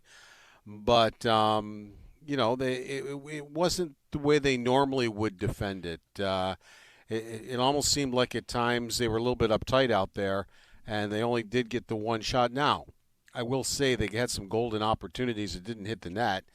Zucker set up Quinn in front all by himself, and he missed the net. I mean, Quinn had some great opportunities. That line, by the way, really had a great rebound from a not-so-good Game 6 against Boston. I thought they went from Buffalo's worst line to Buffalo's best line. They had a lot of great opportunities. They weren't turning the puck over. I thought, they were good offensively and defensively. I don't know if I could say that with any of the other lines, but the McLeod line, I think, really had a really nice rebound game. Yeah. Paul's appearance brought to you by Relax Honda. Relax, we got this. A nice rebound game, and like you said, Paul, they could have had more. Jack Quinn has to be the most snake-bitten player on the Sabres right now. Well, you know the kind of shot he has, and he got loose, and on a 2-on-1 break, McLeod set him up perfectly, and he's in. And usually when he's in, it's money, and he beat him. He beat Dobish clean and hit the crossbar. I mean, he snapped that puck, and he had some juice on it. He had no chance. He beat him clean and just hit the crossbar. And then the one I mentioned, Zucker made a nice play to set him up in front. He missed the net. I think Zucker set him up for another one. That there was another good save that they made on. So I thought they forechecked well. They got in well. They were using their speed to get into transition. They weren't turning the puck over. And McLeod said earlier this week when he spoke, he said, there's some things we need to clean up as a line. He knew, and they did. And, McLeod had a couple of power play points, goal and an assist on the power play. So it was a real nice job, I thought, by that line. Paul Hamilton on the Western Hotline. Paul, Dobish, I thought the Sabres had him rattled a bit. And, he's been a great goaltender for Montreal this season, but we did not see his A game, I don't think. Well, stop and think of the goals. Which one do you want him to stop? I mean, they were just walking in on him, basically. They turned a 3-on-1 into a 2-on-0. Well, you give those guys a 2-on-0 like that, they're probably going to score. It was almost like a triple screen by Greenway sets the defenseman up, totally screens the goaltender. Then now you got Kozak going to the net on a flash screen. He's got Matheson with him, and they had just gotten out of the way when the puck was on its way. And the puck was on its way with Carrier screening the goaltender, so he didn't see it coming from that side, the side of the point of view. And then the flash screen totally would have distracted him, and even if Carrier wasn't screening him, he would have just at the last second gotten a look at the shot. So, he's not stopping that one. And the other McLeod power play goal, he's not stopping that one. I don't know which goal you want him to stop. I feel like I might want him to stop the Greenway goal. I mean, it did hit his glove. I mean, the screen, notwithstanding. There's three guys in his way. Yeah. How is he going to stop that goal? Yeah. He didn't see it. I mean, he hit the goal because he was standing there and he set up in the crease and it hit him. I mean, I'm not complaining. I don't really care. Paul, I'll jump in here and just put my 2 cents in as the goaltender here. To me, when you've got a flash screen like that, if you're getting hit in that spot, that's a place that positionally Dobish should be able to get to regardless of a screen. I think oftentimes screens get dismissed as it's not the goalie's fault no matter what. That is not always the case. I thought that was one where Dobish looked a little hesitant, and getting a piece of it really kind of puts that over the top for me.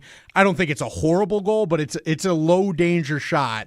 I know the screen is there, but it's not the kind of goal that you can give up in that spot. But he didn't see the puck. How the puck hit him. I mean, he didn't see it. The defenseman totally took his eyes away. He did not see that puck at all. It wasn't the flash screen that took his eyes away. It was the defenseman that Greenway set up to screen it. Greenway did a great job by doing that. So he never saw it. The puck hit him is all that happened there. He didn't make a move to make a save. Paul, but Benson and Doan do it again, right? I mean, Benson especially, I want to say Benson. I don't want to separate the two of them. They're both consistently giving incredible effort and incredible results. But Benson's starting to transcend to the next level. People outside of hockey, people outside of Buffalo are starting to recognize what he's been doing. And he's been a smart player. He's been a good player since they drafted him. And this arc he's on, all of a sudden, it's showing up in the form of consistent points. He's consistently on the score sheet, which always was to me, I can appreciate his game.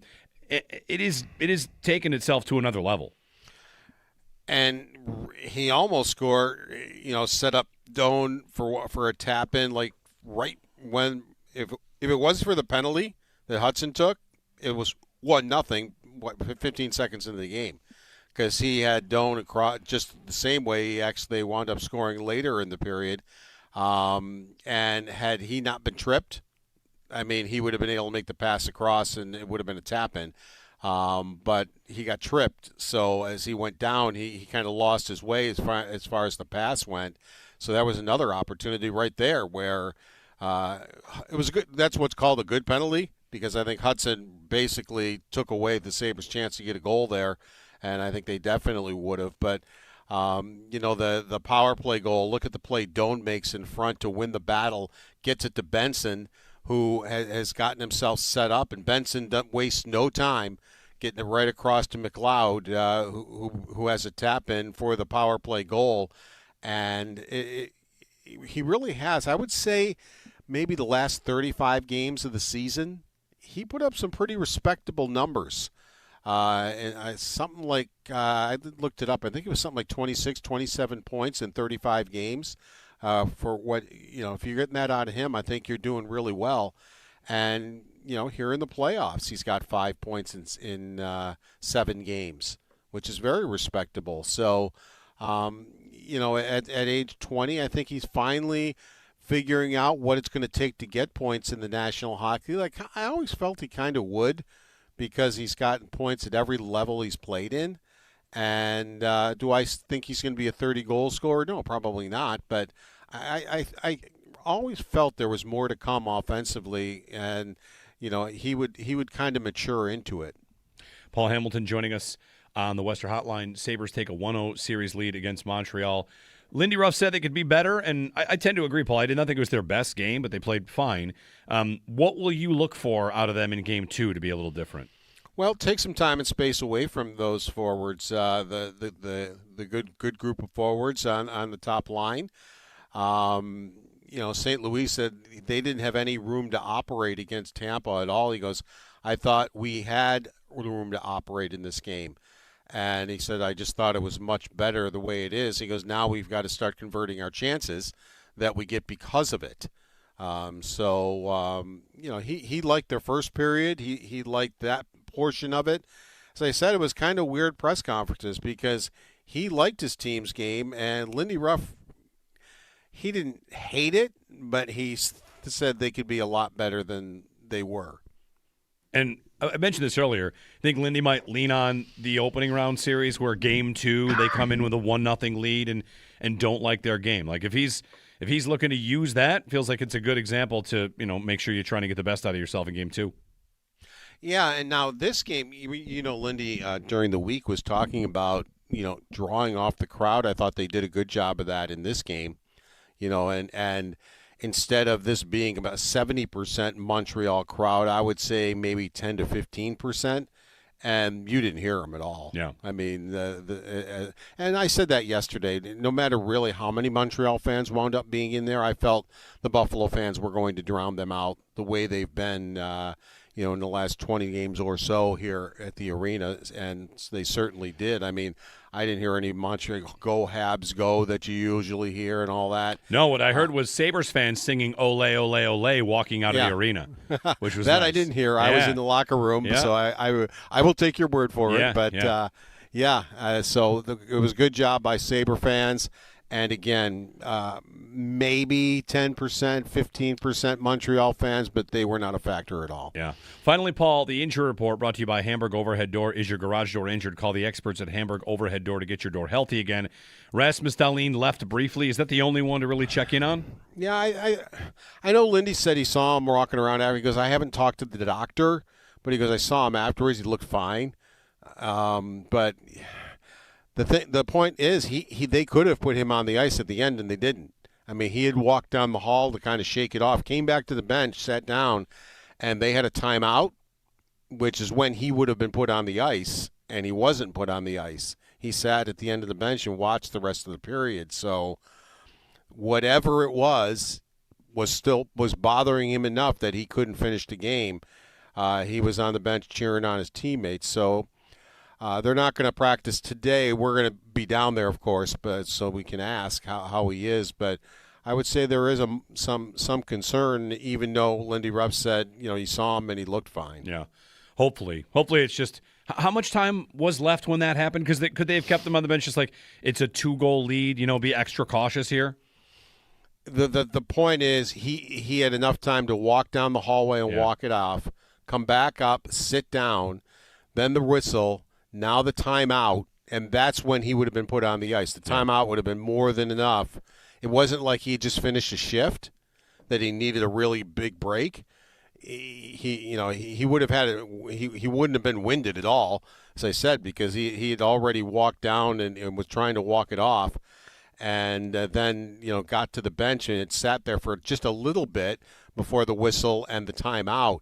And again, that would have been the time he would have been put on the ice with Samuelsson, and Samuelsson was put on the ice. He wasn't. So, as I said, he sat there and watched, but he never got the ice again in situations where he could have easily gone out there. Right. Forgive me, I didn't see the replay. Did you see where it hit him exactly? I did not see where it hit him. No, I did not. Okay. All right. Well, we'll keep an eye on it. Thanks, Paul. No problem. Take care. Paul's appearance brought to you by Relax Honda. Relax, we got this. The injury report. We'll keep an eye on Rasmus Dahlin. 803-0550. We'll get to Pierre LeBrun of The Athletic joining us top of the hour. Get his thoughts on Game 1 in the series as it moves forward. Sabres lead 1-0 in the chat. They're saying back of leg. Owen, did you see? Anybody see a good replay? I was in the arena. It was like the back pit of the knee, like that area. Okay. That could be good or bad, really. I think that could really just be he got swollen up quick, and that just some ice might go down, and that's why you might not have seen him late. Yeah. So that might be a good sign, or it could be something. I just don't want this anxiety. Come on, I don't either. I really don't like it. All right, fine. That'd be insurmountable. I think that's it would be insurmountable. Yeah. Hey, fine, all right. 803-0550 and 1-888-550-2550 here on WGR.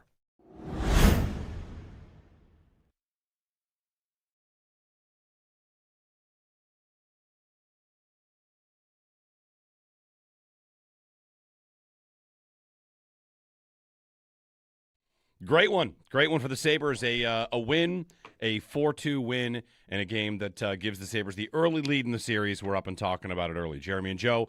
Joe's out. Joe is missing the thing that he predicted or expected, which is the Bensoning of the world. Joe has been bullish on the Bensoning of the entire hockey world. Everyone's getting Zack Benson pilled here, and the hockey world has noticed this 20-year-old kid who continues to be a menace on the ice, and the part of it that was always a question. I said to him all the time, all those times, said, Benson this and Benson that, I would say, when's he going to get on the score sheet? And that happens all the time now. Yeah. All the time. The legend grows. He's missing the Bensoning, which I'm sure he's, watching and having a good time.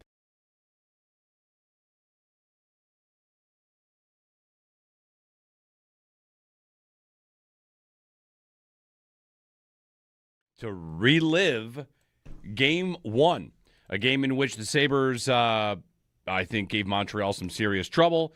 And my favorite thing to do after last night was to watch what Montreal was saying, whether it was post-game or Twitter, finding, what are the Montreal folks saying about the series now? What are the national writers saying about the series now? One of the ones I wanted to key in on, Eric Engels, who joined us yesterday, 9:30, covers the Canadiens and the NHL for Sportsnet. And his comment was that the Montreal Canadiens were great at limiting the Lightning's rush game, but they gave up 8 odd-man rushes at 5-on-5 in the first 2 periods. And they can't do that against the Sabres because the Sabres are too fast and too skilled. I just wanted to read as many different versions of, I was not familiar with your game, Buffalo Sabres, because it seems like there's a good dose of that. Like, they've had a good season, but how good are they? Not to say that specifically about Eric when I read that, but to me, that was a lot of last night. Like, oh my boy, this Buffalo team is fast and strong and really, really good. And Montreal's in trouble if they don't figure some answers out here. Montreal dressed to skate and made a couple lineup decisions to do that. And their first line did not do much at 5-on-5. The Doan and Benson line, does what it does every night, which is inspire you to get a tattoo. Yeah. It's like, it's just it was a great performance. I thought Alex Lyon, sneaky amazing game from him. Sneaky amazing game. He was not one of the 3 stars, to which I was stunned. I thought he was the first star of the first period, and was the reason it was 2-1 instead of 2-2 or 3-2 Montreal. Lyon made huge saves to me, and Dobesh looked like a guy that maybe the Sabres can rattle and can get. Yeah. Because there was at least one softie, if not one or two, that he didn't like. Yeah. So I thought it was a really kind of a dream start to the series. Yeah. I thought they played the game that they wanted to play. They showed, like you said, I think a lot of people that are really probably just starting to pay attention to this team and how they play and really starting to dig in on that. And I thought they put on a show last night and did everything that they do well. I mean, you mentioned it, the Doan and Benson and Norris line, just dog on a bone as they have been all year. I thought the McLeod line had their best night of the playoffs by a mile. Yep. They were unbelievable last Jack night. Quinn deserved how many goals? Oh, 10?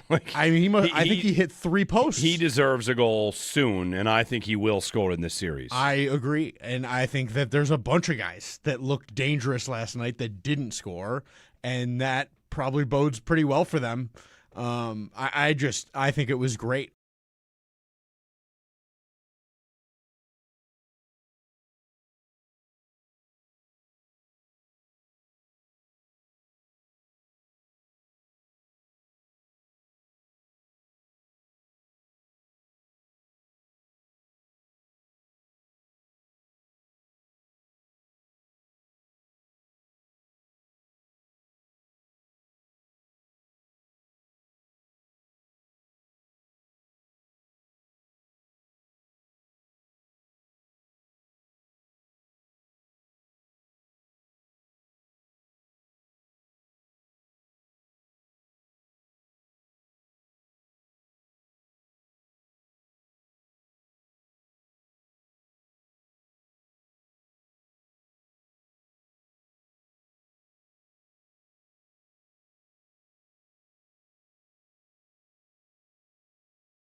The Sabres improve to 2-0 when Sabretooth comes down from the rafters. Is Sabretooth willing to do his part? Come on, rafters, more. Gonna need it. Rappel from the roof. Also, the train was a vibe. Took the train down last night, and in the we got all these, hey, no one expected the Sabres make the playoffs kind of thing, like this deep. Them going to one rail and fully fixing that line so there's massive delays getting in and out. You know, it's fine. Sabres win. Pierre LeBrun of The Athletic on the other side. Get more of your phone calls in. Paul, stick with us. Get to your call, too. 803-0550. How you feeling after Game 1? Nice, comfy 4-2 win. 2 power play goals. Play the lottery, folks. Jeremy and Joe back in a moment here with Pierre LeBrun on WGR.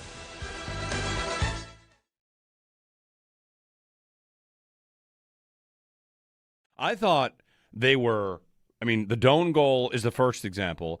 I thought it's something that, Owen, we talked about, whereas with Swayman, he's so calculated. I forget the term you used, but you said Dobesh is aggressive. Mm-hmm. Like as aggressive as you'll get from a goalie, just about. And I thought, does that mean the extra pass is a good idea? Yes. And sure enough, they were going laterally across that Royal Road the whole night. Yep. They would get in tight and try to pass across, and I didn't think it was a bad idea. No. There were like backdoor tap-ins all over the place. The Benson assist to McLeod. Right, that one too. So he had two go across the Royal Road there. Like, yeah, I thought they were capable of scoring a bunch more. And, you know, would anybody – listen, no one be shocked in this series if Montreal bites back. I also wouldn't be shocked if the Sabres put up 6. No. Like, yeah, we could get a 6-4 game. 4-2, that's 6 goals in a game. That hits the over, and that feels like a low number for this series because, you know, Montreal could have had some. And Montreal's power play Like, stay out of the box. Yeah. Stay out of the box. For sure, because those guys can make you hurt. But yeah, I Dobesh, there was I think all you got the full experience of where he's gettable last night. To me, like there's a little bit of the tracking stuff on the Greenway goal that wasn't great. There was a little bit of the sort of rebound stuff that looks like it's there, and the when he gets beat, if he misses a read, like he missed on the McLeod goal or even the Doan goal, the first one, if he's out of a play, it's really tough for him to get back. He's super athletic, and if he realizes there's a chance for a play, he's got a chance to get there. But if you can make just one more good play around him, he's often way out because he over challenges on the shot before the pass. And that leads to a lot of opportunity sort of around him. Patience holding on to the puck is big too. Like he could slide himself right out of the net. So that stuff is there. I think I'm thinking about Fowler. Like if they're going to go to him? Not maybe to start, but I think... You think if he gets in the series? Yeah. I'm thinking about like maybe I should have done 2 of my deep dives already. Yeah.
Pass to the bumper spot. That one back in front, scores! Side of the net. Hot Wheels McLeod parked in the right spot, and the Sabres take a 2-0 lead. They hyped up a red flood into Buffalo. It was more like a leaky old faucet with low pressure and a roaring river of blue and gold. Buffalo Sabres got their first win in the second round of the Stanley Cup playoffs since 2007, 4-2 over the Montreal Canadiens last night. They take a 1-0 series lead. 4 goal scorers, 2 on the power play, if you can believe it. Josh Doan and Jordan Greenway were the even strength scorers, and McLeod and Byram scored on the power play. Also, Byram's 4th goal of the playoffs ties the franchise record for goals by a defenseman in a single playoffs. They're back in action tomorrow night at 7 o'clock from KeyBank Center for Game 2. WGR's Round 2 playoff posters are ready for you. You can stop by any Paula's Donuts location and grab the We Love River Hockey edition while supplies last. A ton at Canalside last night. Hang it with pride at home, work, or take it with you to the game or watch party. Paula's Donuts, made with love on Sheridan and Tonawanda, in the Premier Plaza in Williamsville, Southgate Plaza in West Seneca, and Seneca Street in Larkinville. Some other scores from the playoffs. Vegas fell to Anaheim 3-1. That series is tied 1-1. And around the NFL, Jaguars GM James Gladstone said Travis Hunter is set to play both sides of the ball in 2026. Free agent quarterback Russell Wilson said the Jets offered him a contract, but he's also considering a job in the media. You can catch every take, every reaction, and every big Buffalo sports moment live now on YouTube with Jeremy and Joe in the morning and Schopp and the Bulldog every afternoon. Watch your favorite WGR hosts anytime, anywhere, live on air, live on YouTube. Brought to you by Belknap Heating and Cooling. For more comfort and less ka-ching, give Belknap a ring.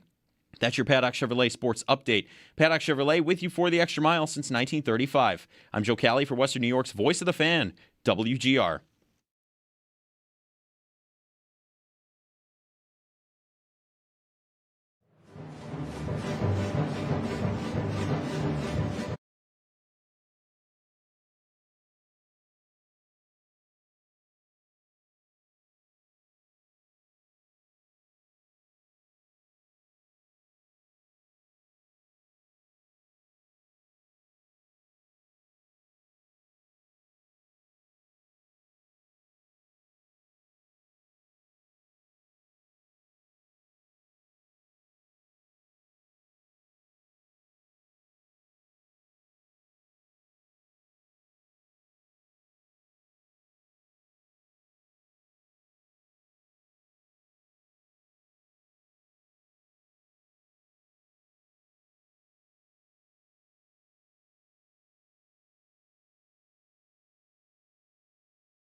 Sabres win 4-2. They take a 1-0 series lead.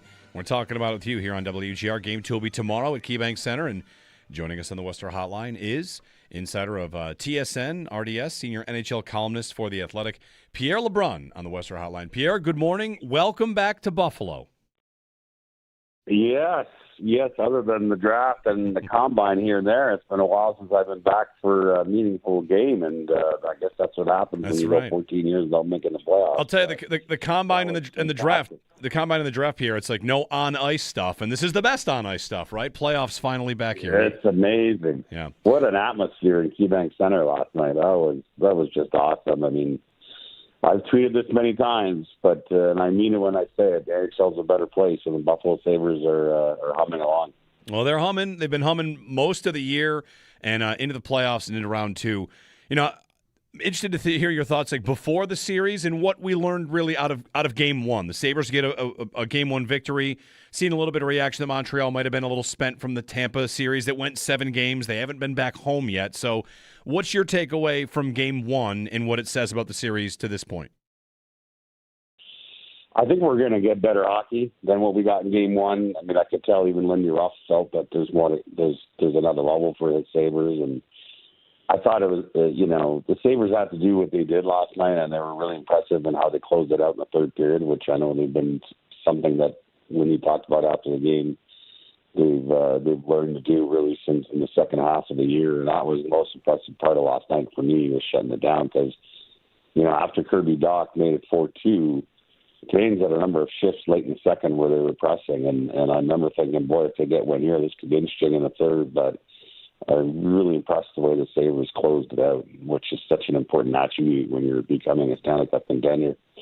But overall, I thought it was kind of a tepid Game 1. Like, I think that these two teams were feeling each other out, even though they know each other well, being divisional rivals. But I think this is going to go next level on Friday, is my suspicion. There's just so much skill and ability to go up and down the ice on these two rosters, and I think both teams kind of held back a bit last night. Yeah, I mean, opening round series, we've noted the difference here between the Boston matchup and the Montreal matchup, and Boston was a stout team, but not exactly speedy, and I think for Montreal playing against Tampa, the Lightning can sometimes play a physical style and do a lot of stuff after the whistle, and last night's game was maybe just the start of a very free skating series that did not include a lot of that stuff.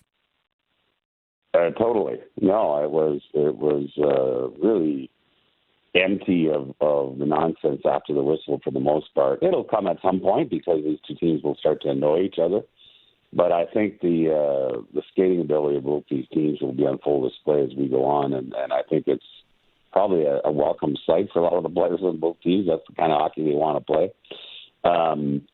But certainly with Buffalo winning game one, that puts a little pressure on Montreal heading into tomorrow night. And in particular, Cole Caulfield now has got 8 playoff games without an even strength goal in these playoffs after scoring 51 during the regular season. I mean, it's not totally fair just to focus on him, but the reality is that storyline was able to get kind of shelved because the Canadiens were playing such a good defensive game against Tampa that, they were winning games and had a great series, and it wasn't the headline, but if the Canadiens get behind in a 2-0 series hole here and he hasn't scored again Friday night, then that's going to start to get magnified in Montreal, like you can imagine. Do you see anything in Caulfield why that has been the case? Is he getting the opportunities but snake bitten, or do you feel like there's been something missing from that line, from that game throughout this postseason through 8 games in? Well, I think his confidence is still shaken right now because it's been 8 games, and he's the kind of guy that takes shots from certain spots on the ice during the year when he was scoring 51, and I kind of see him second-guessing himself right now, and a lot of that is the job that Anthony Cirelli and Brandon Nagel did on that line in the opening round. I mean, honestly, I know the Lightning lost, but the defensive job that Cirelli did, and no wonder he was a Selke Trophy nominee yesterday, is as impressive as I've seen in years in the playoff series. That Montreal line has scored a lot of goals this year, and Tampa just completely shut it down. Just one even strength goal for Suzuki's line with Caulfield and Slavkovsky. Well, by game 7, they weren't even together. Slavkovsky was on another line as Marty St. Louis tried to find something. They were back together last night, and they did have some, they had more looks and more open ice. But at the end of the day, and I thought Slavkovsky looked dangerous, but Caulfield, to me, doesn't look like himself, so that'll be a storyline here. Pierre LeBrun joining us on the Western Hotline talking Sabres and Canadiens. One of the big stories around here, Pierre, has been the emergence of Zack Benson, Josh Doan, the two of them together playing a lot in the Sabres forecheck. And it really is, Doan has been throughout the year. Benson has been good to great, and his game has taken a step forward here in the postseason. Yeah, well, I don't know, why is everyone listed as a third line? I was fine after the game when you rough talks. They kind of feel like the second line to me, don't you think? Yeah. I don't know. Yeah. They were really impressive again last night. I thought they were the best line on the ice for either team. Benson just finds open ice and comes out of the corner of the puck all the time, and Doan has a nose for the net. And, they got lucky on the opening goal, I guess, with Hudson tripping and falling, which you won't see very often. But what good players do is they capitalize on opportunities, and that's what they did in the opening goal. Yeah, we're also, like you mentioned in Caulfield here, Tage Thompson's not scored since the first game of the series, and it hasn't really been that big of a problem because of Doan and Benson, picking it up. But with Tage and Tuck and Krebs a lot, this top line can get going. And I wonder what you thought about Tage's game in game 1. I thought he was. I noticed as the Boston series went on, he kind of faded a bit. I noticed him a lot more last night, and so I think that he'll find a little more open ice against Montreal. He did against Boston. I think the goals will come from. I noticed him for sure. Didn't score, but I thought he was dangerous. I thought he imposed himself physically too, and was a real handful for Montreal's defense. So I would see that as progress and a positive sign if I were the Sabres. We're seeing a lot of players that kind of step into big spots. And for the Sabres, he's done this before. He did it in Colorado, Bowen Byram. And there's almost like a moment watching Byram in this postseason where you almost ask yourself, how did this guy ever get traded? It's a great question, and I could see it coming even when they were winning a cup in 22. I remember during that series saying, with Cale Makar taking up so much ice time offensively, I wonder where a guy like Bo Byram's going to be able to sort of take the next step in his career. And that's not to say the Avs couldn't have kept him. They certainly could have. But I really did feel he would get traded, and that's what happened. And it's funny because it's worked here in Buffalo certainly, this year. But as you know, there have been some tense issues with Byron's camp and the Sabres over the last couple of years in terms of the contract and everything else. But he seems to have found a good place now for himself and his game. I mean, I thought he was dynamite last night, and that was a great shot. Yeah, I think on his power play goal, and it just goes to show you that as long as he's okay with quarterbacking a second power play unit, there is a role for Byram on the team where there's an absolute Norris Trophy candidate stud ahead of him in Rasmus Dahlin. I mean, that was the issue in Colorado. Is, can he coexist with having both a Kel McCarr and a Bowen Byram as far as the ice time allocation in those moments? And I think he's been able to make it work here. Deep down, I don't know, Jeremy, does Byron maybe think he can be the number one guy in the team one day? Maybe, right? Who knows? I mean, you have to believe in yourself, and he's playing like he is a number one guy by the way he's playing, but I mean, not on this team. Yeah, with the lead there. So it is a fascinating thing, and it brings me to my other point I was going to make about the Sabres, because I think a lot of people in Buffalo related this morning, or they were last night, that the Sabres got 2 power play goals given their power play issues over the last month. But it should be noted, it's the second unit that scored both goals. So I could still, you still want to see more from the Dahlin-Thompson unit. And Dahlin did have that beautiful breakaway on one of the power plays. But it's great that they scored 2 power play goals to relieve the pressure there, and Lindy doesn't have to ask about it today. But on the other hand, it's the first unit that gets more of the opportunities, and they still have to get going. Speak with Pierre LeBrun on the Western Hotline. Pierre, on Byram, it's funny, as you say all that about being a number one. We had thought that was the case here. He wanted to be a true number one. Went to an offseason thinking he was going to maybe get traded. They don't trade him. They sign him to a 2-year deal for modest money. Now there's a GM change, and we'll see what Jarmo Kekalainen decides to do here.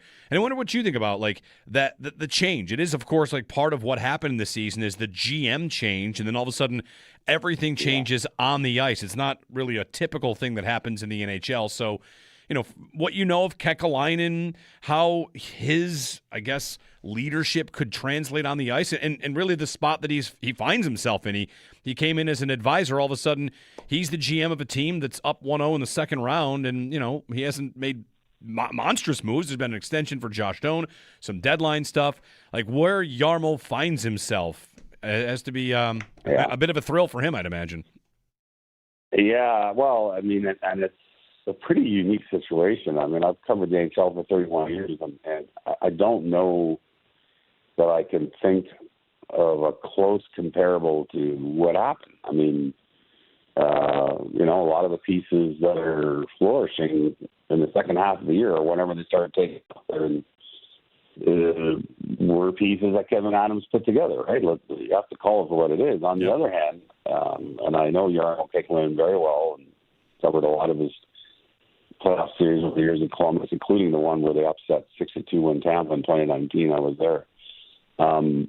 Jarmo is such a team first philosophy guy in terms of everything it takes for players to find the best version of themselves to make a team win. And it's kind of a throwback thing in some ways, but people are going to say, well, I don't get it. What changed? It's not like you did the roster, but I think he immediately brought a certain level of know-how and how everyone should be operating day in and day out on and off the ice. It's a culture shift that's happening under Jarmo. And it's apparent from far away, let alone for those of you that see it every day. And so I think that's been the real positive change. And bringing on Mark Bergeron as well. And his experience, that's a pretty impactful 1-2 punch, I think, for the Sabres. Which, again, doesn't take away from, I think, the work that you recognize in retrospect that Kevin Adams left behind. 2 things can be true at once. Yep. Which is why, Kevin Adams heard from Vancouver for their GM search, although, they've spoken to a lot of candidates. But I think certainly, really positive thing. And, and the thing, again, about Jarmo Kekalainen is that he wants to have players that truly understand the value of doing what it takes to find that next level and to be as unselfish as possible to see your team win, if that makes any sense. And that's harder and harder, honestly, in the modern game. I Listen, I have 3 kids who play rep hockey in Toronto. Like the young generation, TikTok and everything else. I kind of touched on this in my piece today in the Athletic, but a lot of kids come up and game management isn't the greatest suit because they're influenced by what's flashy and, skill play and what makes the highlights. And what impressed me so much again last night is what the Sabres keep doing is learning how to close out a game, knowing that a 2-goal lead is enough and you don't have to make a risky play to get another one. That is an unbelievable trait and development for the Buffalo Sabres. Pierre LeBrun on the Western Outline. Pierre, thanks very much for the time. Enjoy the rest of the series. I'm pretty sure I will. All How right. could I not with these 2 fan bases? Awesome. Thanks for having me on. Yeah, thanks, Pierre. Pierre LeBrun, TSN, RDS Hockey Insider, and senior NHL columnist for The Athletic. The hockey world is indeed here for this series. And Friday night, I'm so glad we're right back to like every other day. The 2 games in between, it's tough to take. And like today we talk about game 1, tomorrow it's game 2. Right back to it. Talk about it on Saturday, right back to it on Sunday. 803-0550 and 1-888-552-550. Get more of your phone calls in, and we'll go back to the phones. Paul in Buffalo. Paul, good morning. Oh, what a night. Welcome to the playoffs, Ryan McLeod. Thank you. No one's going to care if you hit anybody if you're on the score sheet. You were all over it, brother. Jeremy, there are a couple things I've never said. Well, I've said a lot. We've said this. We dominate them with speed. We've done that to teams. We physically terrorized the Montreal Canadiens, and it just opened up so much space for a guy like McLeod to play. And you said there'd be more space for him in this series. You're absolutely right. And if Montreal is going to play SOFT soft hockey, they ain't got a prayer because not only are we big and fast, we're good. Oh, man, that was fun to watch. We had a couple, like Montreal was very passive, and they don't have Jeremy Swayman in net like the Boston Bruins do to save their bacon. Dobesh gave all he had, I guess, against Tampa Bay because he was not the same goalie he was against them. And we can run him Friday night. This was just masterclass. Rasmus Dahlin could have scored 3 goals last night. He's a little snake bitten along with Jack Quinn from just a goal scoring standpoint.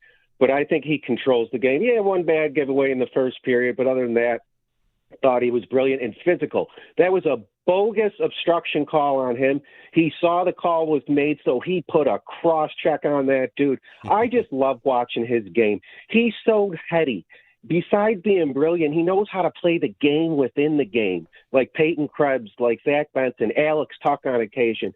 This team is just stacked everywhere. Look at the ice time of the defensemen. The third pair pulled down 18 and 19 minutes last night. Dahlin only had to play 20. Bo Byram only had to play 20 minutes. That is just a talent we have, a repertoire of talent we have that, Colorado doesn't have, Minnesota doesn't have. They got to play their guys 25-plus minutes. When we need it from Dahlin and Byram 25-plus, they can do it because they're not being wasted here. If Montreal wants to play soft hockey, this is going to be a quick series. But, I got to expect more from Cole Caulfield at some point has to score a goal, I would think. But what a game. They look brilliant, and they got more to give still. Thanks, Have Paul. a great show, guys. Yeah, thanks, Paul. Yeah, the physicality of it just – I was listening to Chad, Expected Buffalo, said, like, it had all the intensity of a February game, like a division game and, high stakes and a well-played game. But, yeah, the intensity was just not really there the same way it was maybe in the Boston series, and maybe Montreal-Tampa was a little intense, and this one kind of, dialed back a bit. Yeah, the physicality, the room out there, a lot of yesterday's, I'm trolling for, not trolling like saying something, looking for responses, but I'm going through trying to find all the Montreal fans, writers, analysts, like what do they think of their team's game? And they didn't love their team's game, but it was a little bit of okay, maybe the Sabres do present some challenges in a different way. The one I saw most recently was watching this game. Oh, if I could find who wrote this, but something along the lines of watching this game, was Tampa slow? Are the Lightning slow? And I mean, I don't think we thought the Lightning were slow, but people talking about a Tampa matchup, when we're deciding who do you want, Tampa or Montreal, nobody was afraid that Tampa was going to outskate the Sabres. Like, there are not many teams that are going to outskate this team in terms of just flat speed up and down the lineup. And when you can throw, Alex Tuck's speed on one line and McLeod's speed on another line and the doggedness of Doan and Benson on another, you come in waves. And then, the fourth line. Malenstein is the fastest skater in the NHL. He has the logged fastest speed ever. So, up and down the lineup, there's somebody right on you at all times. And, Montreal, we'll see how they adjust. I'm sure they will. I'm sure they'll get something in this series. But game one was a nice pedestrian job well done. You can be even better. 803-0550 and 1-888-550-2550. David in Cheektowaga. Hey, David. Hey, guys. How you doing? Happy Sabre Victory Day. Happy Sabre Victory Thursday. Yes. I like it, Jeremy. So listen, man, you know what? There's one thing that really bothered me about the game yesterday that really stuck out to me, and it is probably a positive really to the Sabres, because I think it'll keep giving them edge. I feel like if you watch that game and you weren't even a big hockey fan, you can't deny the fact that Buffalo seemed to just be out-skating, out-controlling, just out-battling almost in almost every way Montreal. I know they had a few chances. They had some high-danger chances. I get that. But what I couldn't stand, and maybe it's my fault down the screener, I should have put Odyssey on and listened to Rob and our other gentleman there. Instead, I was listening to the national pundits, and we're in the second period. Sabres are scoring goals. We're in the third period. Sabres are scoring goals. And all I hear about is how great Dobish is and how great Montreal's players are. And the one goal they got, that was an unbelievable goal on a breakaway. And I'm like, why aren't they talking about how dominant Buffalo is?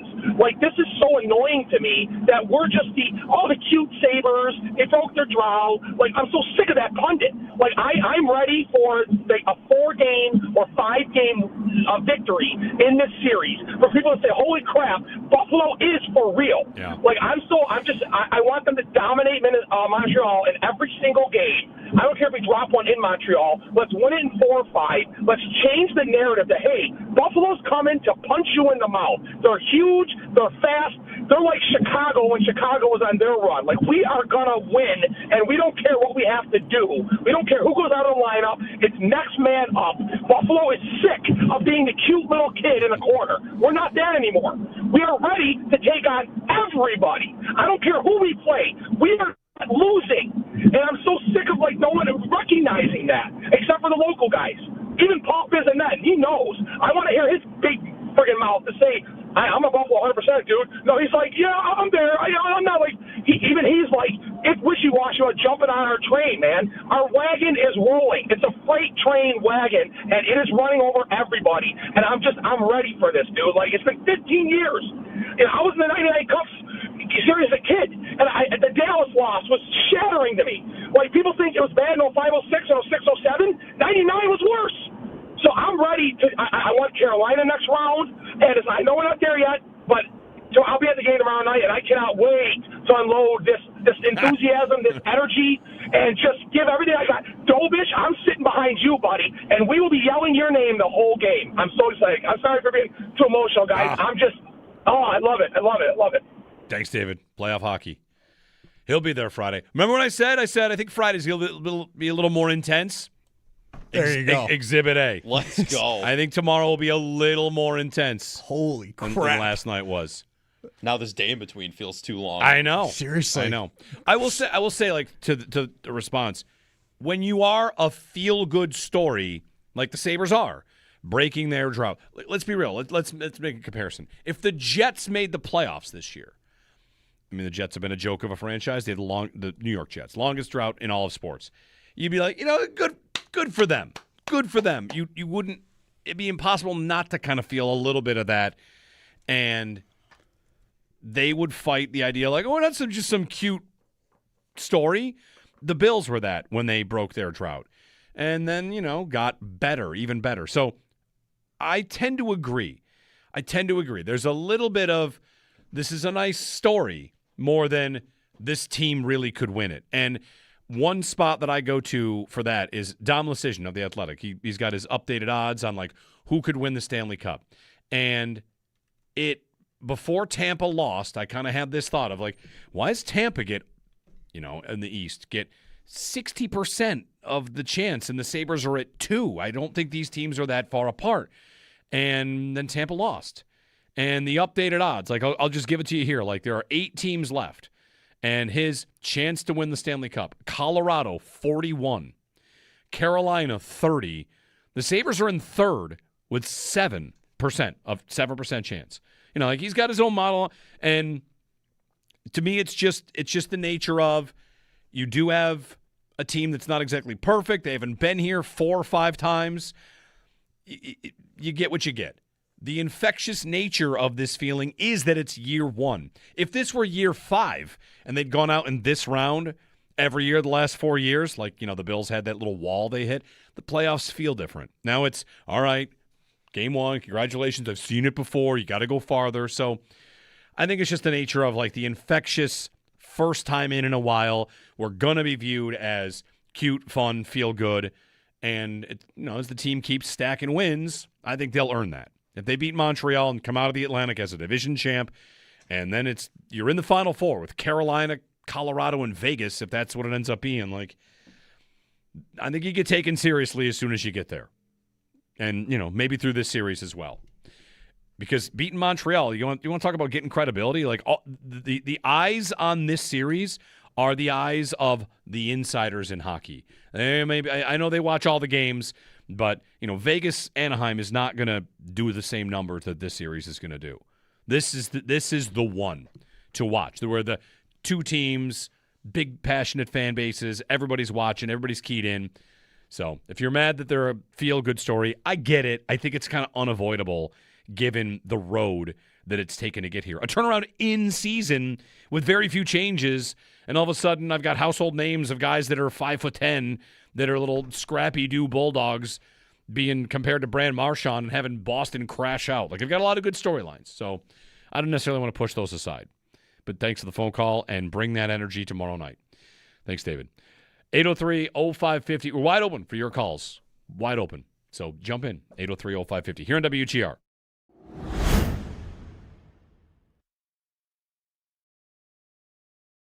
For more comfort.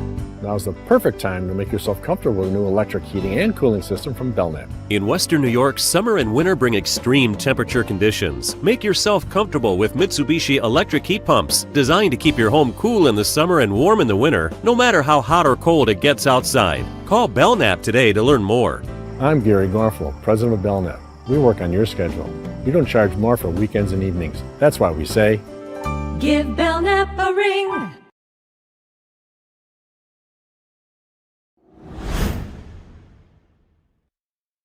I thought they were, the Doan goal is the first example.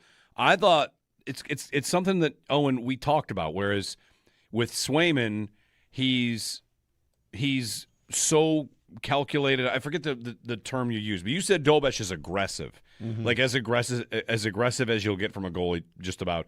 And I thought, does that mean the extra pass is a good idea? Yes. And sure enough, they were going laterally across that Royal Road the whole night. Yep. They would get in tight and try to pass across, and I didn't think it was a bad idea. No. There were like backdoor tap-ins all over the place. The Benson assist to McLeod. Right. That one too. So he had two go across the Royal Road there. Like, yeah, I thought they were capable of scoring a bunch more. And, would anybody – listen, no one be shocked in this series if Montreal bites back. I also wouldn't be shocked if the Sabres put up 6. No. Like, we could get a 6-4 game. 4-2 – at 6 goals in a game, that hits the over, and that feels like a low number for this series because, Montreal could have had some. And Montreal's power play, like, stay out of the box. Yeah. Stay out of the box. For sure, because those guys can make you hurt. But, yeah, Dobesh, there was, I think you got the full experience of where he's gettable last night to me. Like, there's a little bit of the tracking stuff on the Greenway goal that wasn't great. There was a little bit of the sort of rebound stuff that looks like it's there. And the when he gets beat, if he misses a read, like he missed on the McLeod goal or even the Doan goal, the first one, if he's out of a play, it's really tough for him to get back. He's super athletic, and if he realizes there's a chance for a play, he's got a chance to get there. But if you can make just one more good play around him, he's often way out because he over challenges on the shot before the pass. And that leads to a lot of opportunity sort of around him. Patience holding on to the puck is big too. Like he could slide himself right out of the net. So that stuff is there. I think I'm thinking about Fowler. Like if they're going to go to him? Not maybe to start, but I think... You think if he gets in the series? Yeah. I'm thinking about like maybe I should have done 2 of my deep dives already. Yeah.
Buffalo inside their own zone. The bank pass quickly ahead to Greenway. In the Montreal zone. Fires the shot. Scores!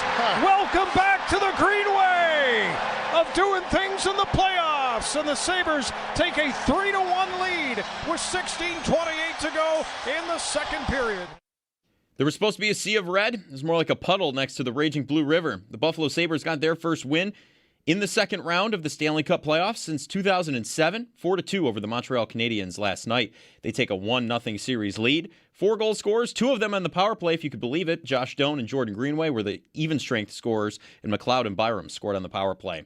Also, Byram's 4th goal of the playoffs ties the franchise record for goals by a defenseman in a single playoffs. They're back in action tomorrow night at 7 o'clock from KeyBank Center for Game 2. WGR's Round 2 Sabres playoff signs are ready for you. Stop by any Paula's Donuts location and grab the We Love River Hockey edition while supplies last. A ton of them at Canalside last night. Hang it with pride at home, work, or take it with you to the game or watch party. Paula's Donuts, made with love, on Sheridan Drive in Tonawanda, in the Premier Plaza in Williamsville, Southgate Plaza in West Seneca, and Seneca Street in Larkinville. Some other scores from around the playoffs. The Vegas fell to Anaheim 3-1. That series is tied 1-1. Around the NFL, Jaguars GM James Gladstone said Travis Hunter is set to play both sides of the ball in 2026. Free agent quarterback Russell Wilson said the Jets offered him a contract, but he's also considering a job in media.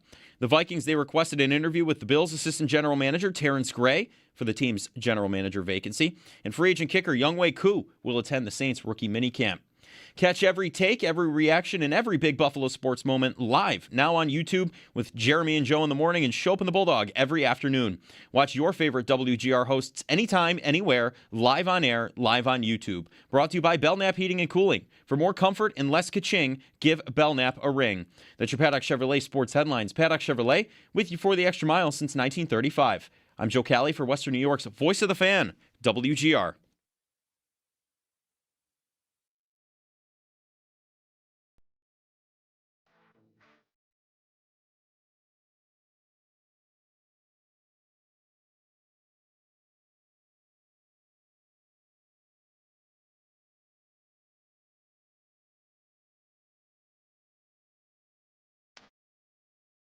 Jordan, Lindy mentioned right before the playoffs there was a practice. I think he scored 3 or 4 goals or something. Like, did you feel like you were kind of building towards this, this type of output?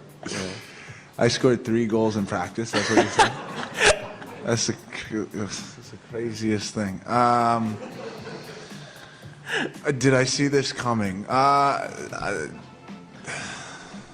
Not because I scored 3 goals in practice. Some days I have like 8. I don't know about that. My favorite moment from postgame. We were in the car, laughed out loud. Sometimes I have 8. And Benson going, I don't know about that in the background too. And just chuckling the entire time So too. good. Yeah, good stuff. I thought that stuff that last night, them having so much fun up there, is so telling about where that locker room's at right now. Just as a team, like, they are having so much fun. And they're so comfortable now. Like, and they can go up in front of the media, a bunch of media they've never seen that speak a different language, and just go, like, make fun of each other and laugh and joke around. And, like, it's really impressive to see this group, the way they've sort of come together. And I think LeBron touched on it in the last segment. Like, the culture here, I think, has really shifted into a really, really positive place. Yeah. And it's really fun to see because these guys, I mean, Benson's grinning ear to ear every time I see him. And, you've got a guy like Jordan Greenway up there chuckling. It's a good thing. That's where, like, again, the Marchand comparisons, because he was on the edge and whatever.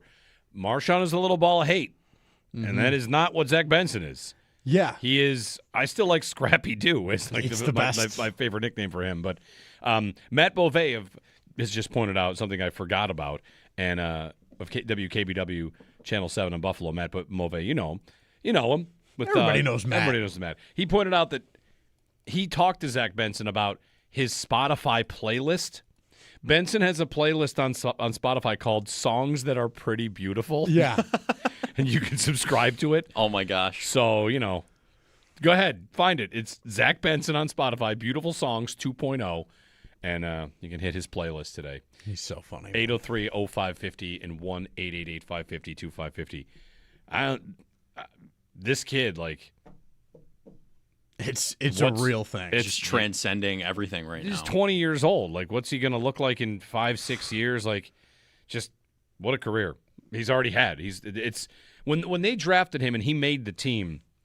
My thought on it was, like, again, no shot at him. Was like, I don't know how many teams does he make.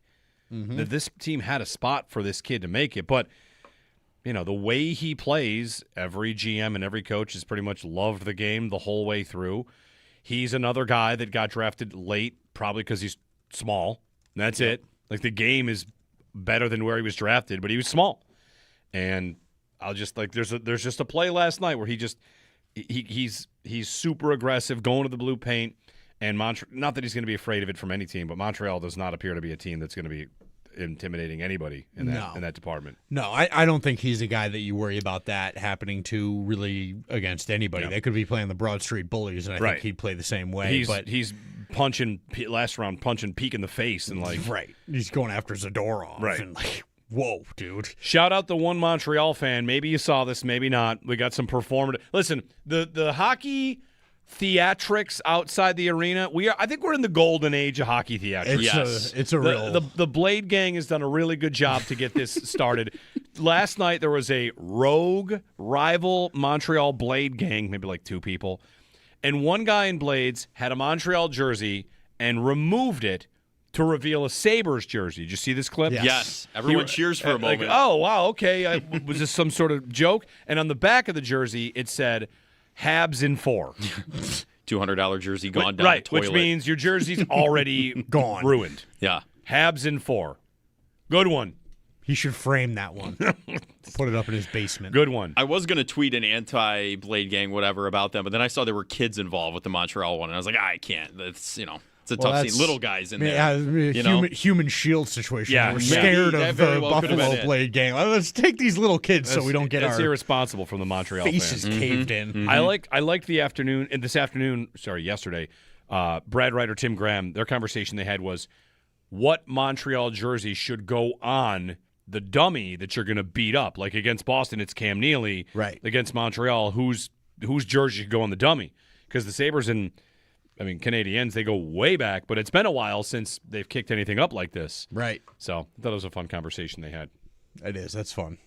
803-0550. What Montreal player have I hated the most in the last 20 years? I don't know. have a lot for him. I do not know. Yeah. I always loved Price. He was always my favorite when I was playing, so I didn't have much trouble liking them very much.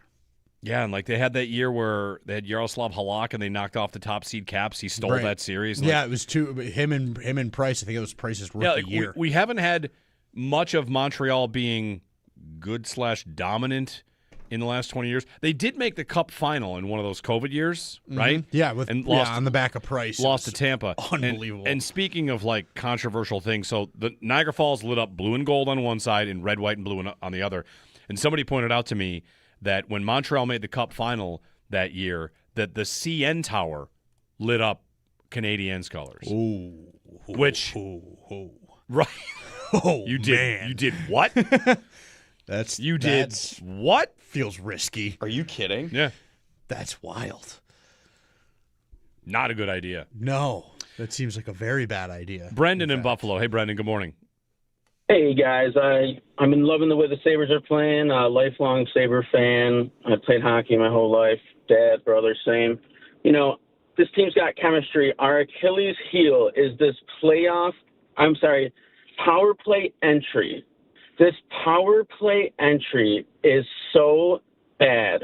McLeod seems to be the only person who can carry the puck into the zone and set up a power play. I think we need to change it. I am so sick of this pass-back power play entry. There's going to be 10 players at the blue line when the guy is entering the zone, okay? Nobody can make entry that way. I'm so frustrated with it. We're playing great. That is my only gripe. Thank you very much. I'll hang up and listen. Thanks, Brendan. The power play exists to keep us in check. There's my new theory. If it was at 18%, we would feel like we could claim the Cup now. You'd be scheduling flights to Colorado. Right. That's it. It's over. Everybody's done. Yeah. So, yeah, we need it. We need something to keep us humble. Keep that little part of us that needs to complain about something alive. We need that still. Don't they have more power play goals in this series than they had in the last series right now? Oh, yeah. It's now 2-1. Yes. Of all the days to complain about the power play. Even 2 to 1.5 if you want to count the Doan one. I don't want to count the Doan Think one. of it, I don't want this time they had 2 real ones. Two totally real. Absolutely real. Maybe the biggest upset last night is that the Sabres did not get an empty netter. Best team in the league getting empty netters, and they did not get one last night. It's a 2-goal lead, and there's 2.5 minutes left. I think the game is over in part because Montreal has to score 2.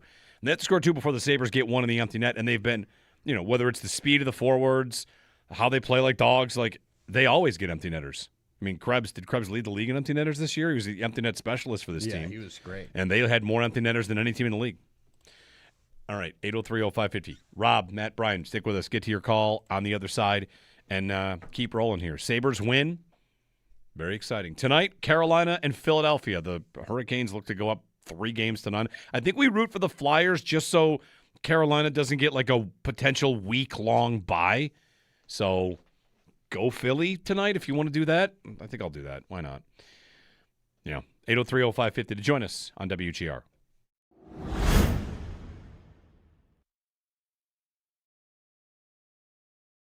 to relive Game 1, a game in which the Sabres, I think, gave Montreal some serious trouble.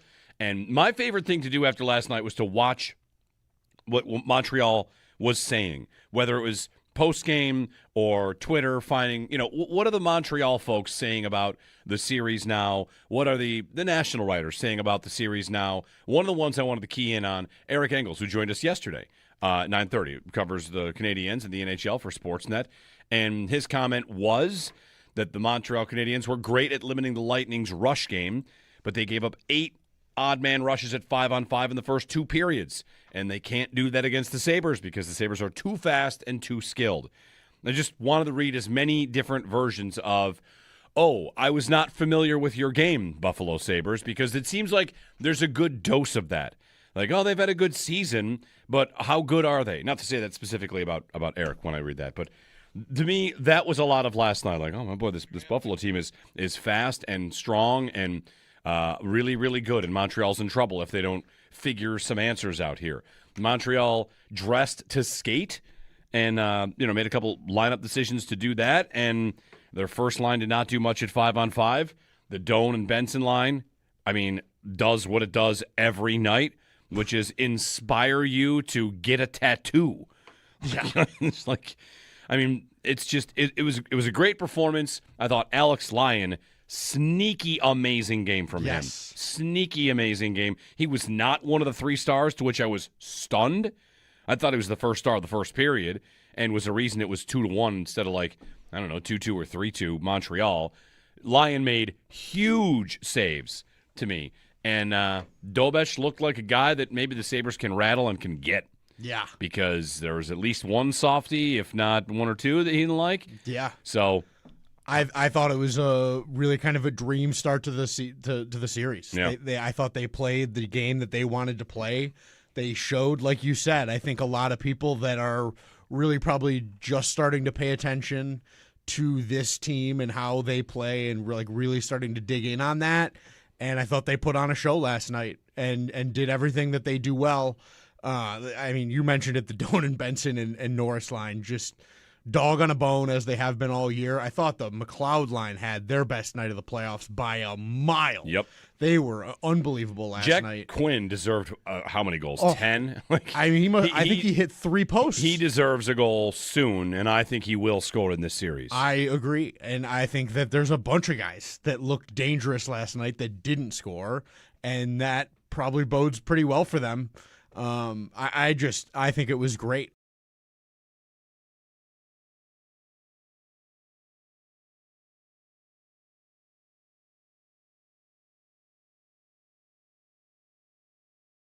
Great one for the Sabres. A win, a 4-2 win, and a game that gives the Sabres the early lead in the series. We're up and talking about it early. Jeremy and Joe.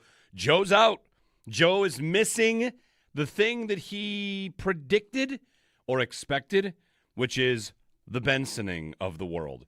Joe has been bullish on the Bensoning of the entire hockey world. Everyone's getting Zack Benson pilled here, and the hockey world has noticed this 20-year-old kid who continues to be a menace on the ice, and the part of it that was always a question. I said to him all the time, all those times, said, Benson this and Benson that. I would say, when's he going to get on the score sheet? And that happens all the time now. Yeah. All the time. The legend grows. He's missing the Bensoning, which I'm sure he's watching and having a good time.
All right, we have movement in the drum bangers draft.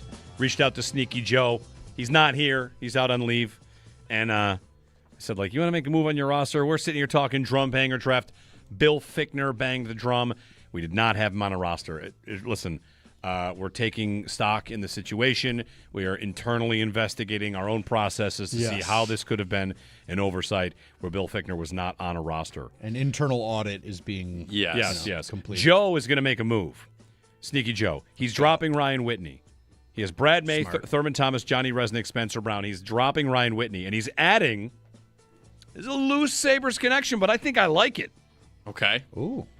Shane Doan. I think that could be good. That could be really good. It could just be as simple as thanks for Josh, man. Yeah. Right. Good job. There was a cool feature I watched about the two of them and how, it was after we talked about Shane Doan's retirement ceremony in Arizona and just how,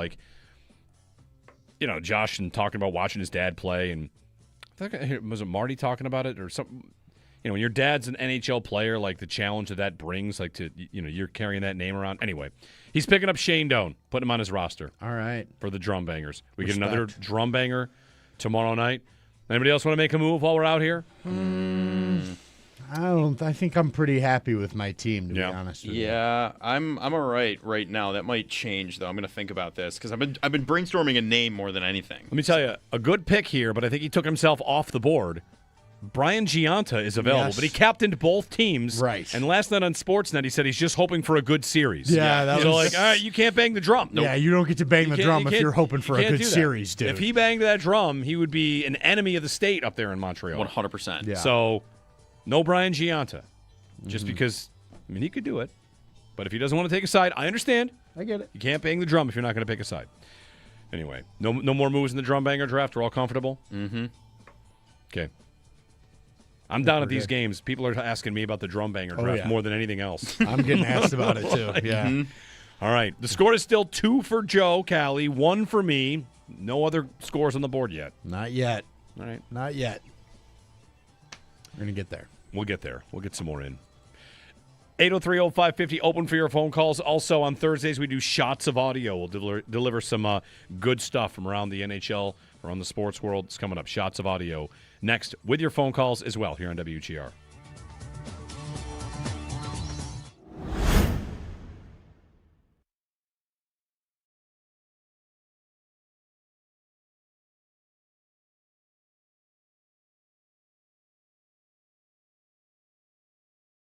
I thought they were.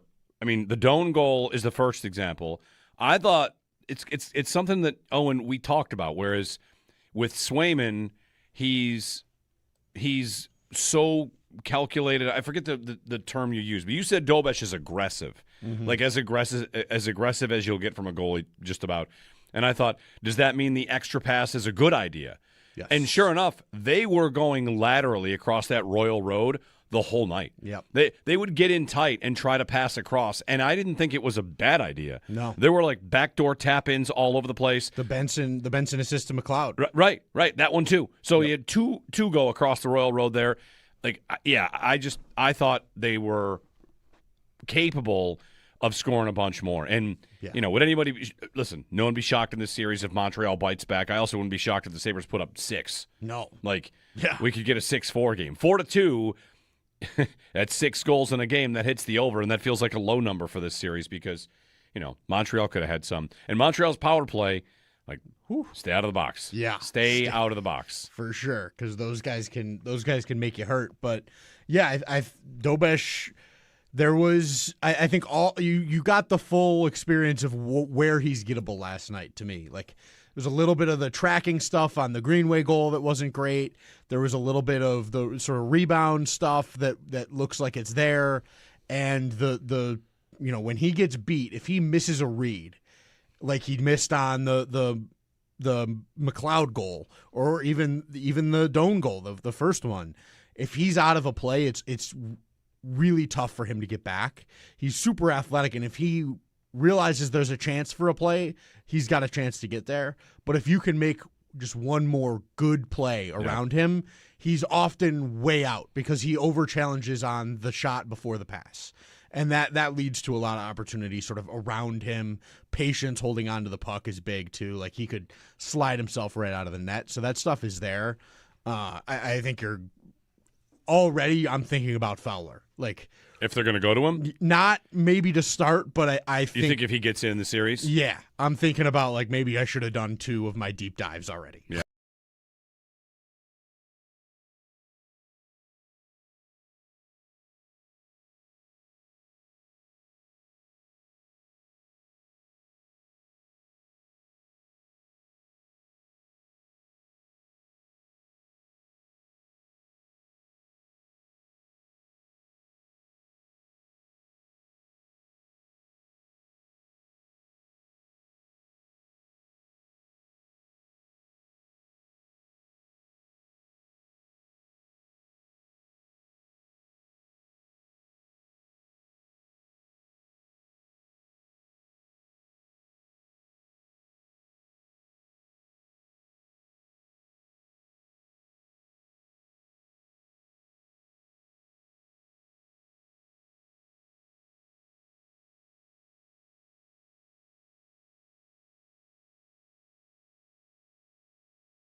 Pass to the bumper spot. That one back in front, scores!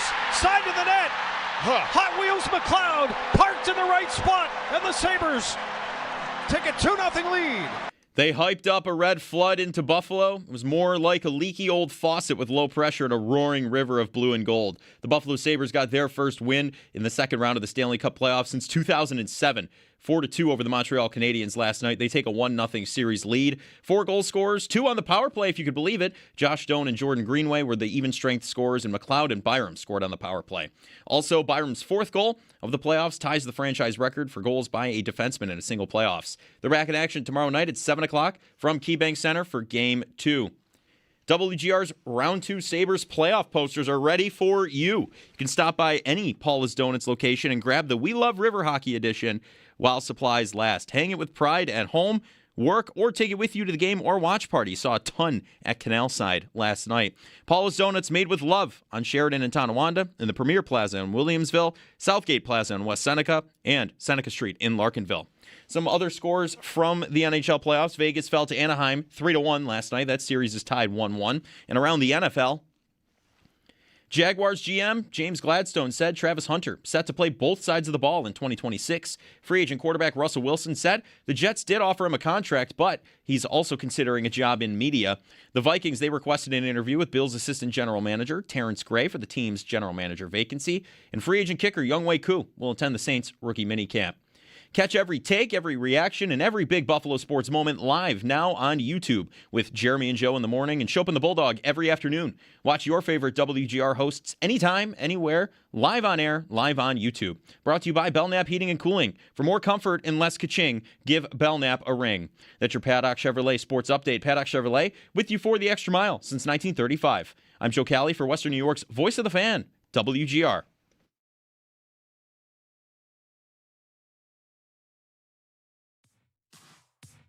Here's Byram right up the middle with a shot. Scores! Bo Byram bangs with 10:59 remaining in the second period, and the Buffalo Sabres are up 4-1 in Game 1 of Round 2.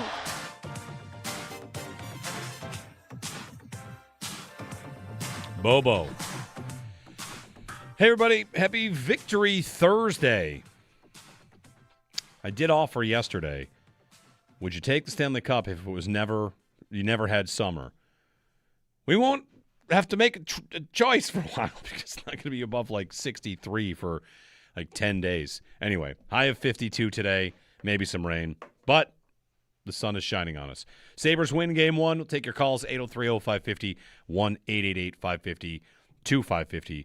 We're going to talk to Sal tomorrow. He's continuing his state of the offense, state of the Bills roster. We'll do that tomorrow. And, of course, tomorrow we'll get ready for Game 2, a Friday night affair at KeyBank Center.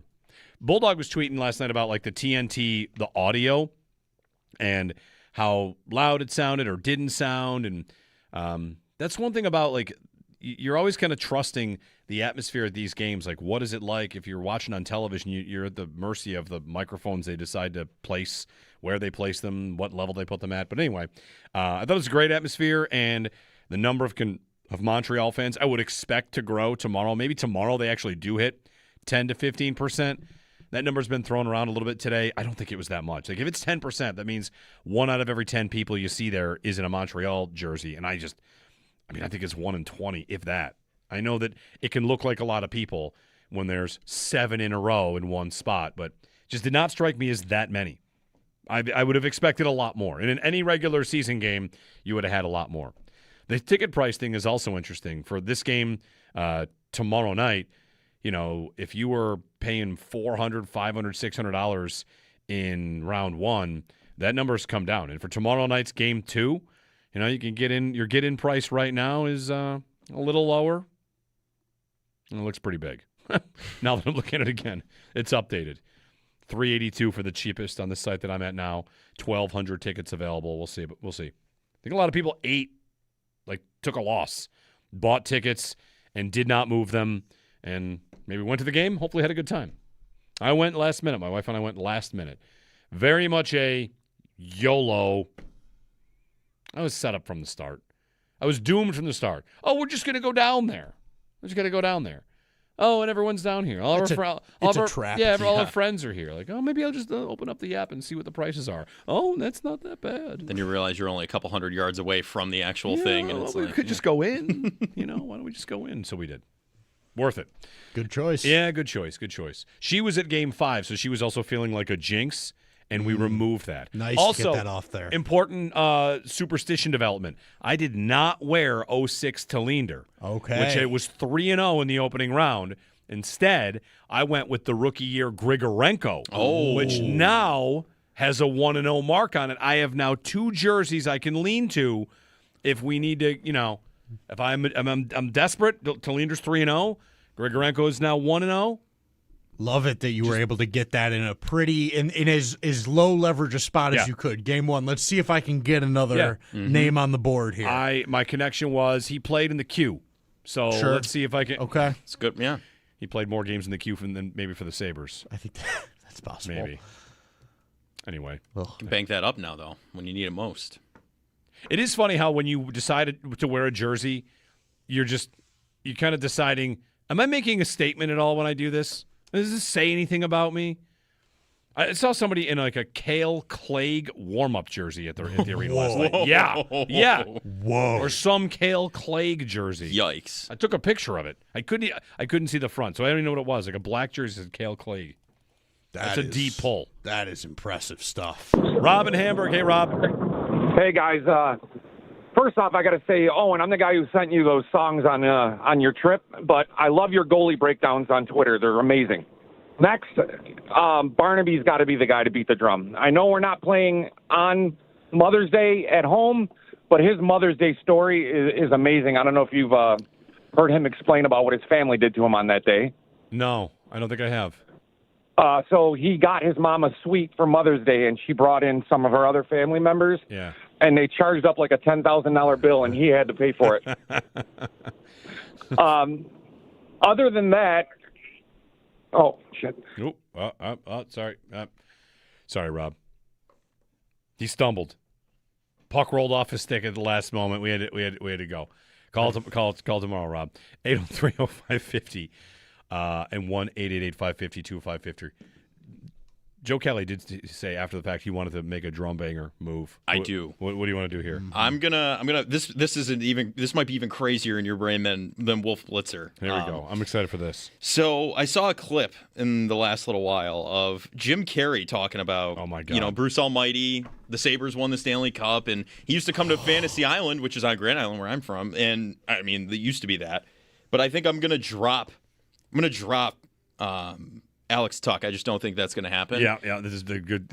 I'm taking Jim Carrey. Jim Carrey. Listen, your team is amazing. I'm it really is. Thrilled with your team. All right, Jim Carrey. It's like when Sneaky Joe and I started the process of betting which celebrities would be on Sunday Night Football, and he took Ted Danson for $20. Yes. All-time pull there. Ted Danson did not appear on the broadcast. Oh, really? No, I didn't know. No, he just bet me that Ted Danson would be on the broadcast. Hey, Howard's here. That. Oh, what's Howard doing here? Who knows? Brian in New York City. Hey, Brian. Hey, guys. Thanks for taking my call. I just have kind of 2 points. One, I feel like Benson and Doan have completely eclipsed Norris, and he gets kind of under-recognized with the work that he's doing, winning wall battles, laying hits. And then 2, it's clear that Swayman was carrying Boston. Like, Dobesh looks like a mere mortal in comparison. Yeah. I mean, we were just going through this. In the break, found a couple of different pieces from Montreal. Like, Dobesh was shaky. Dobesh did not look great. And I wonder, Owen, let's get your goaltending opinion here. The Sabres hit, was it 3 clean posts? Yeah. Okay. Yeah, there were I think at least 3 that I can remember off the top of my head. The sound of a post for the viewer is ooh. Mm-hmm. And is there one where you're like, as the goalie, like, don't care, that didn't beat me? And is there one where you're like, ooh, that beat me, but it hit the post? For sure. You definitely know if you're like, oof. Yeah. If you got away with it. Exactly. I think there are times where I was behind that and I did not fill my space and that guy just missed. And then there are other times where if you're on your angle and you're kind of set up, you're like, I got everything covered here, and then it rings off the post. You're like, all right, yeah, I had everything covered here. And that's a very different sort of thing. I think there were a couple of both last night that I saw from Dobesh. I mean, I thought Byram could have had 2. Yes. For sure. Byram was close. Just missed. Quinn was close on a couple. I thought his were dangerous. Like, he was beat and just couldn't quite finish it. And you can tell, like, once you do the job long enough, you can hear just the noise. Like, that's a ping off the post and in, or that just glanced and that's going into the corner and we're fine. Yeah. So I'm sure that he knew which was which in between, just understanding. All right, I'm good here. But I think there were a couple that probably rattled him a little bit. Maybe his game is a little bit like, I don't want to say like Luukkonen's game 2 or Luukkonen's game 1, but when you get to the playoffs, especially if you have other options, like we did not talk about this for Lyon because Lyon has been so strong for them. Then he gave up 2 last night, but Lyon's been very good. When you don't have Shesterkin, Vasilevsky, Hellebuck, you might always be like 2 games away from saying, like, I need a spark here. Yep. Right? Didn't Minnesota just switch? They switched. Gustafsson, yeah. They switched. lost. And did Anaheim switch last night too? No, I don't know about that one. I didn't catch that game. With Gustafsson switched, is Colorado you've got, if you've got no one that is the true alpha, you are 2 bad games away from they're going to turn to Fowler. Yeah, Dostal played last night. Okay. So they did not make the switch. But yeah, it's always right there. I think you often see both goalies play in a playoff run really almost no matter what the situation is with the top guy. Yeah. Bobrovsky didn't play. Like, Lyon started the playoffs one year for Florida when Bobrovsky was there. And Bobrovsky's like, we all know what Bobrovsky is in the playoffs now. He used to be a struggle bus, but that it happens. And sometimes you need to trust, like, I got a guy that I can get in there, even if it's just, all right, don't kill me tonight, and let me get my other guy back sort of re-centered, that's an important job to have, and so I think if you're Luukkonen, you got to stay ready because at any point something could happen with Lyon. Like either he could hit a hiccup and not play well, or injuries happen. He's been hurt this year. You got to be ready to step in and play. So it's definitely something to keep an eye on. I was looking at the schedule too, like moving forward. Every other night means maybe a coach doesn't have the extra day to think about it or anything like that. But looking at when these games will be, we don't have all the times yet. We know the dates. Yep. I bet they're all just 7 p.m., right? I hope so. I think they're all just going to be 7 p.m. You're playing tomorrow, of course, and then since it's every other day, I'll just pull it up here because you'll get Sunday, Mother's Day. We know that one's 7 p.m. Then a Tuesday, Thursday. The only potential afternoon game would be Saturday, the 16th. And isn't that going to be Hockey Night in Canada? That's probably right. Exactly. That's Hockey Night in Canada. In Montreal, Hockey Night. And then you're on a Monday. So my guess would be you can pretty firmly put 7 p.m. for all those games. But that's I guess if they don't do Hockey Night in Canada. There's no other Canadian team. It's a Saturday, and there's a nighttime slot. It's going to be the Canadiens. Let me see if there's another game on that day. That's the 16th. So on the 16th, it would be NHL.com doesn't even have it yet. All right, I'll pull that up in a second just to check. But the Canadians own Saturday night anyways. Like that's every team in the league gets a night that they like to play at home that they tell the league like, hey, we would like to be sort of routinely home. The Sabres, it was Thursdays for Throwback Thursday this year. Yeah. The Habs, it's always been Saturday night, hockey night. You get the Habs. That's their spot. And so I would be stunned that if night. That's not. So May 16th, that's Sabres Canadians Game 6, if we get to 6 games. And Carolina Philly Game 7 would be that day. And Ducks Golden Knights Game 7 would be that day. Okay. If those two series go that far. I don't know that either will. And if you've, again, we're looking at the 16th now. If the Sabres and Canadians are in Game 6 and the Ducks and Knights are playing Game 7, I might even think the Ducks and Golden Knights is the afternoon game. Yeah. And Montreal's on Hockey Night in Canada. That might be tough with Western Conference Might be. time. But it's in Vegas. But if it's, can I play a game at 4 o'clock? Yeah, that's fine. Matt in Rochester. Good morning, Matt. Hey, guys. Good morning.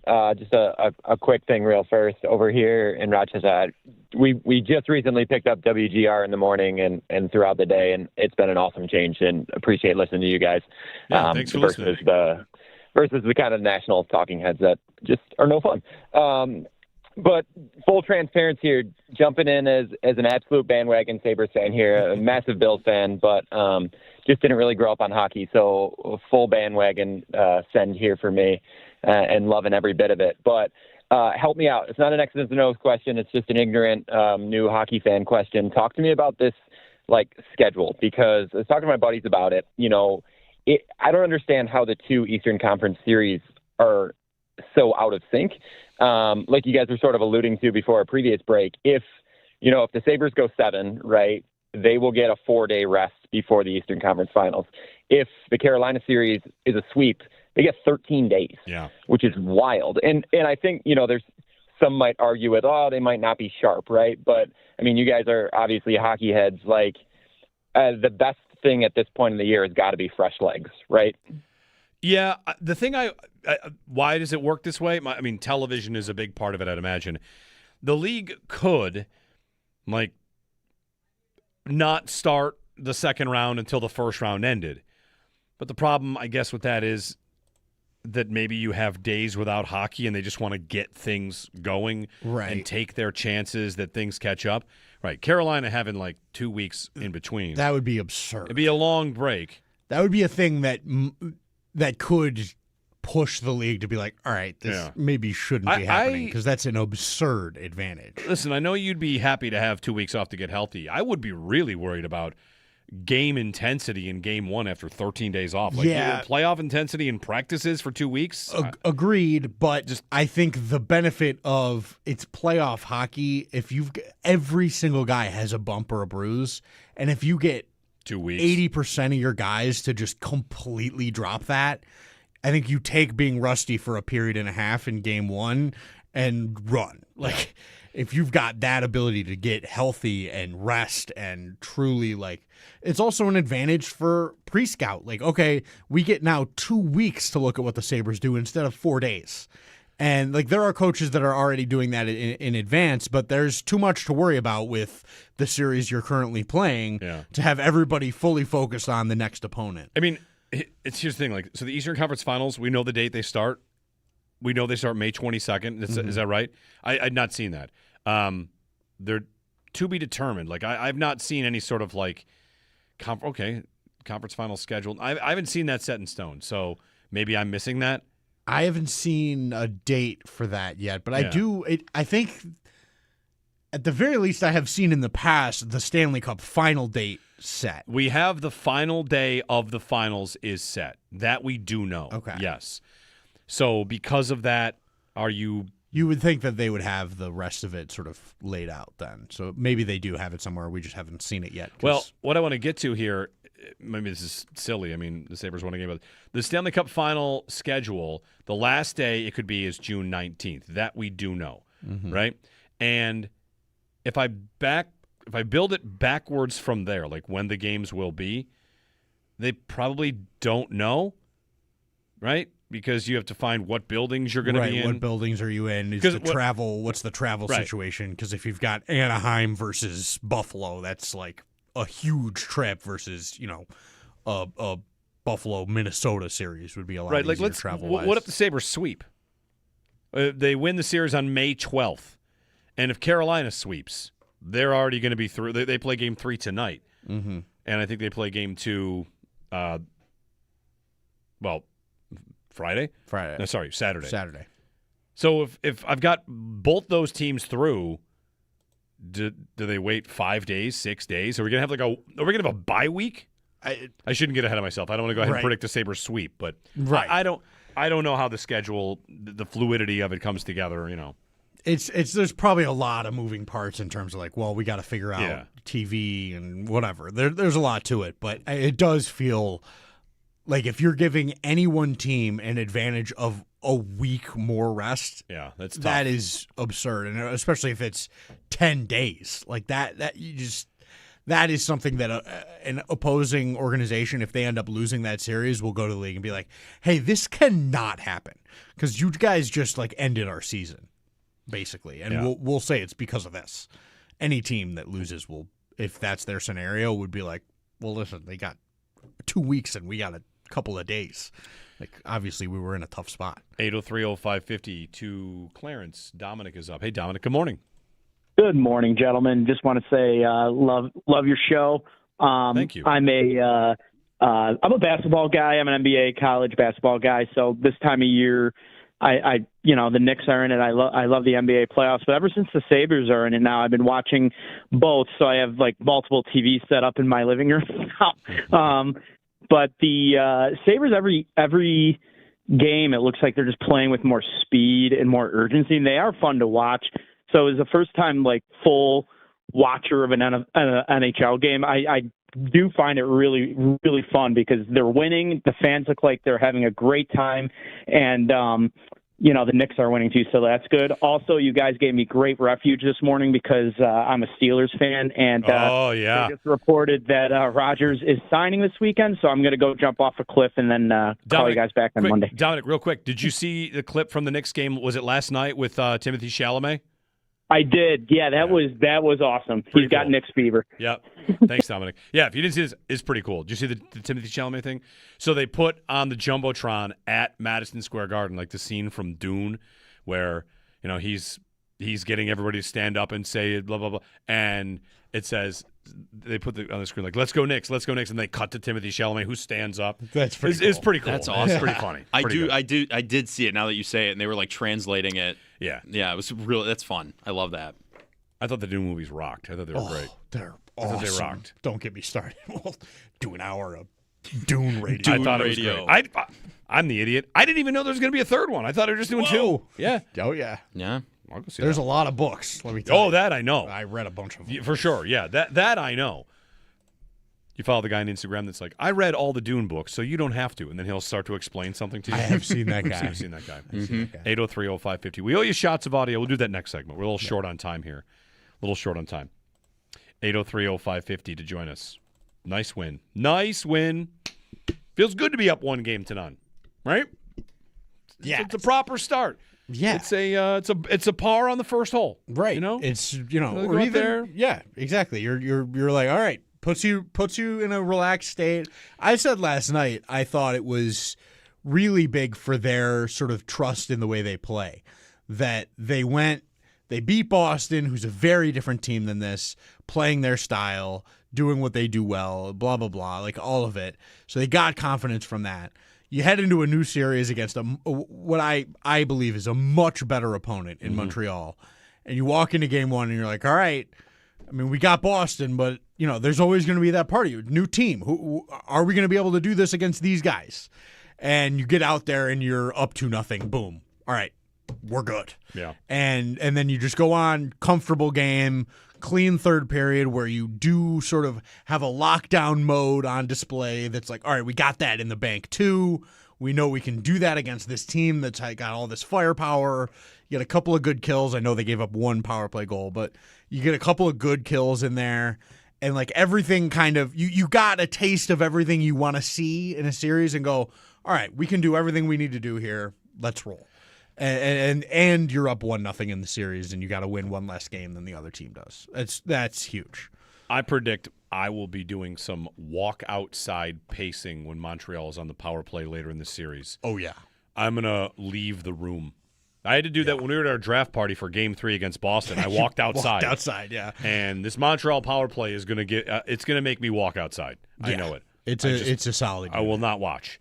It's like, come back in and see if they have scored, to me, is emotionally easier to handle than watching the puck go in. Like, oh, they scored? Okay. It's almost like I don't have to feel it. You don't deal with the anticipation anymore. It just it's the end result. Just I'm going to have to take laps when Montreal's on the power play. Their power play looks scary. 803-0550, 1-888-552-550. Jeremy and Joe. Joe's out on leave, and we're going to come back, get more of your phone calls in, and do shots of audio. The best shots of audio of the week. It's brought to you by, powered by Outlet Liquor. When you need to stock up, it's the best place to buy a case. Outlet Liquor, what's your outlet? We'll do that on the other side here on WGR.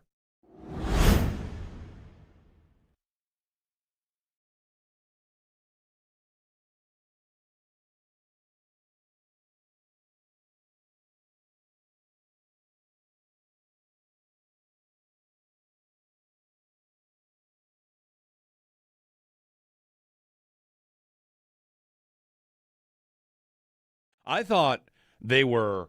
I mean, the Doan goal is the first example. I thought it's something that Owen we talked about. Whereas with Swayman, he's so calculated. I forget the term you used, but you said Dobesh is aggressive, like as aggressive as you'll get from a goalie, just about. And I thought, does that mean the extra pass is a good idea? Yes. And sure enough, they were going laterally across that Royal Road the whole night. Yep. They would get in tight and try to pass across, and I didn't think it was a bad idea. No. There were like backdoor tap-ins all over the place. The Benson assist to McLeod. Right.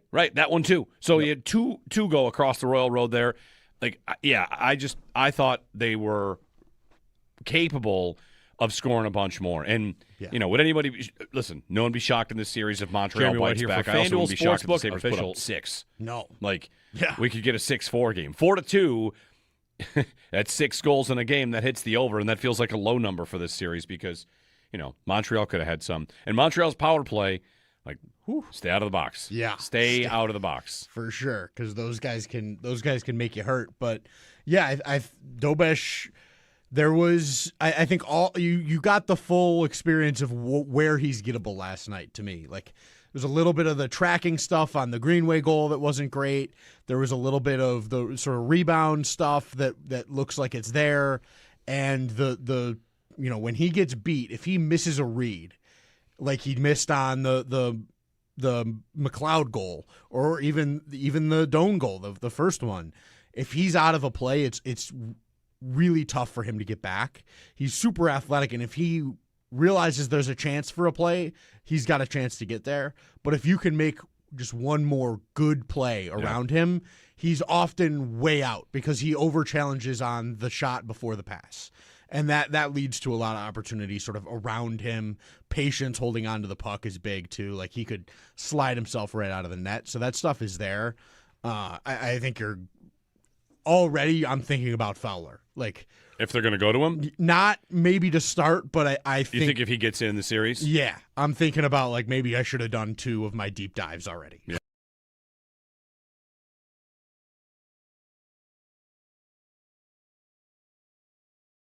Great one for the Sabres. A win, a 4-2 win, and a game that gives the Sabres the early lead in the series. We're up and talking about it early. Jeremy and Joe. Joe's out. Joe is missing the thing that he predicted or expected, which is the Bensoning of the world. Joe has been bullish on the Bensoning of the entire hockey world. Everyone's getting Zack Benson pilled here, and the hockey world has noticed this 20-year-old kid who continues to be a menace on the ice, and the part of it that was always a question I said to him all the time, all those times, said, Benson this and Benson that, I would say, when's he going to get on the score sheet? And that happens all the time now. Yeah. All the time. The legend grows. He's missing the Bensoning, which I'm sure he's watching and having a good time.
Let liquor. When you need to stock up, it's the place to buy a case. What's your outlet?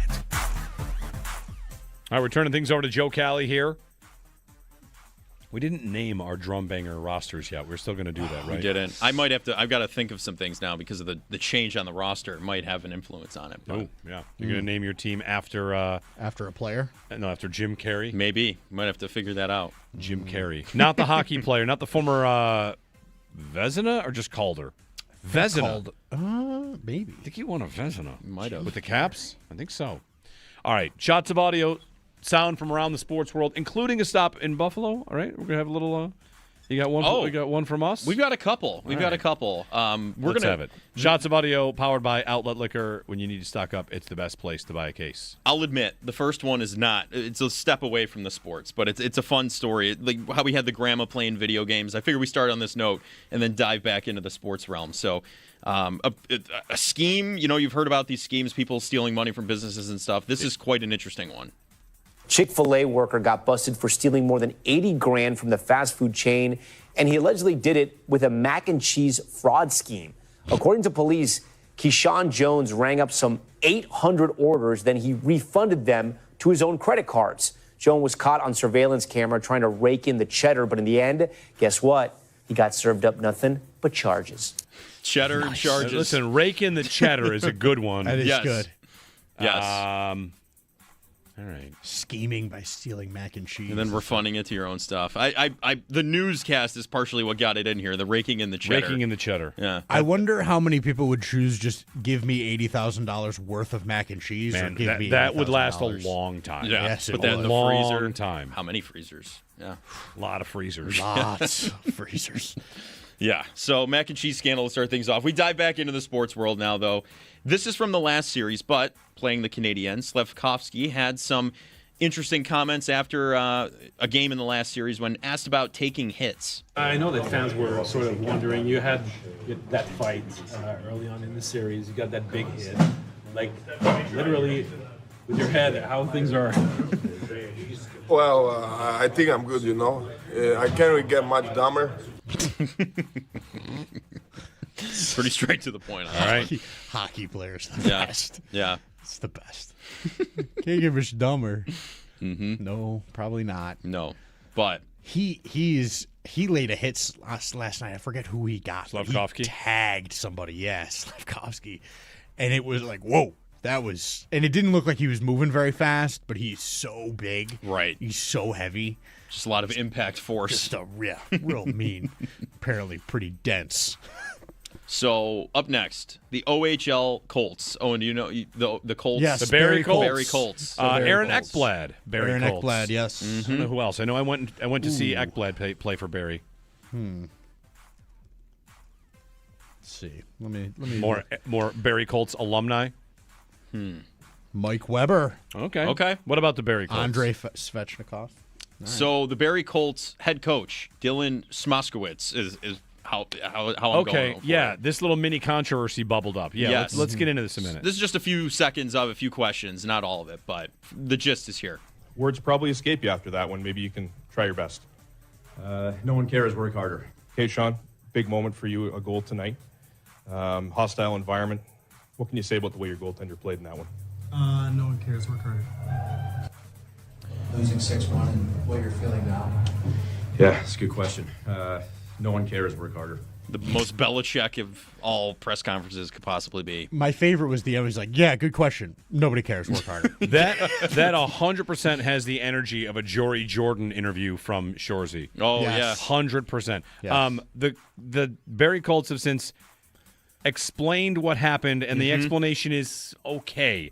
They wanted to have more players out there, but there was not that much space. So they just decided, since we can't have more players telling their side of the story, we're going to give the team mantra, which is no one cares, work harder. Yes. The coach has kind of since said, maybe it was a mistake to do that. They looked bad. Hey, we're trying to get your honest answers. You won an important game, blah, blah, blah. Yeah. But it was also magnified. It was Game 7 of their Eastern Conference final, Right. too. I think that, you could have a heart in the right place. You know what? Looking back, that might have been a mistake. So I think it was a mistake for them. I get wanting everybody to have their chance to say their thing, but that's just not how this media thing works. Like, watch the NHL thing; it's the same exact situation, and like you don't get to bring the whole team up to the podium. It's just not until you win the cup. Basically, is when you get to do that.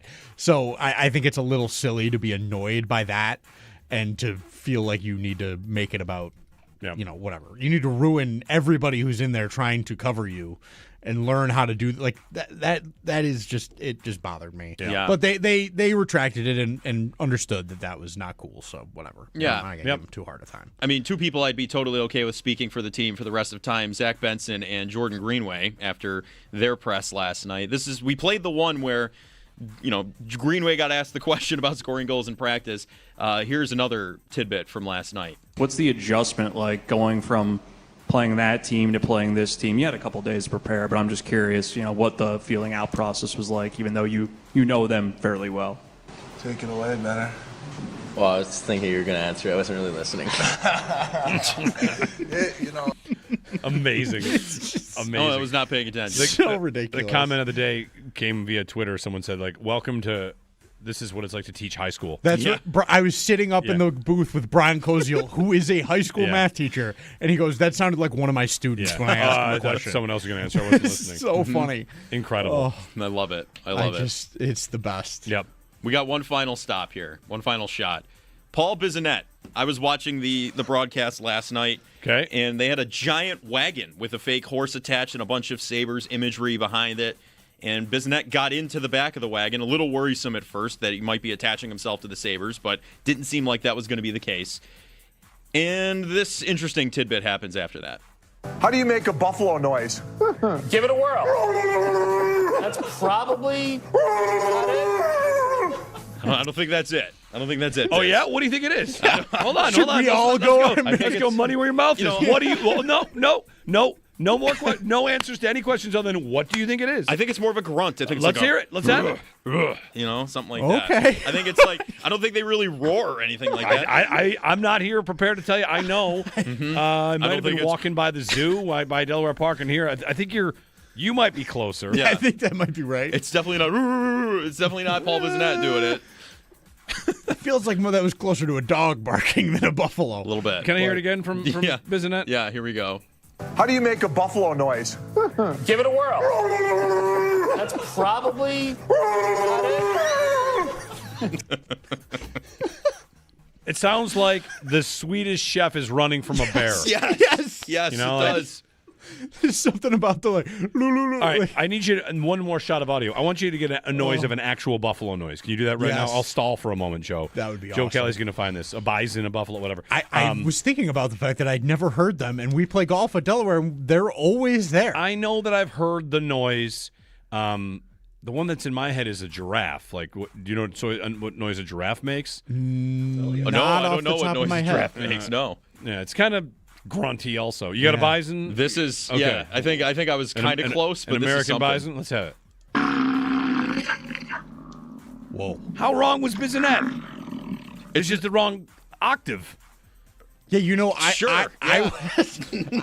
that far off. Yeah, that was closer than I thought it would be. There was something about the Oh, it's actually not that bad. Not that bad. There we go. All right, next question. Is he on the bandwagon or not? I don't know. If you're not. Don't pretend. You said you're out on the Leafs, which means you need a team.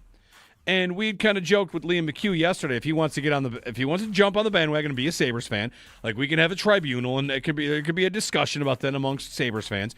But if there's hesitation, you're afraid you're going to get lumped, then no, thank you. Yeah, you can't half-step. You don't try this on. No half-step. They had him literally climb into said wagon and had him riding a buffalo on the pictures behind it. So, in the bus thing, I feel like it's like you're right. In or out. You can't have 1 foot in and 1 foot out, but I guess he kind of does. Yeah, and I would vote no purely, if nothing else, for the fact that he's a mush. He's not. He is. Yeah. He does not. His teams do not ever do well. He's like you in Fantastic Four-Way Parlays. Yeah, I forgot about that.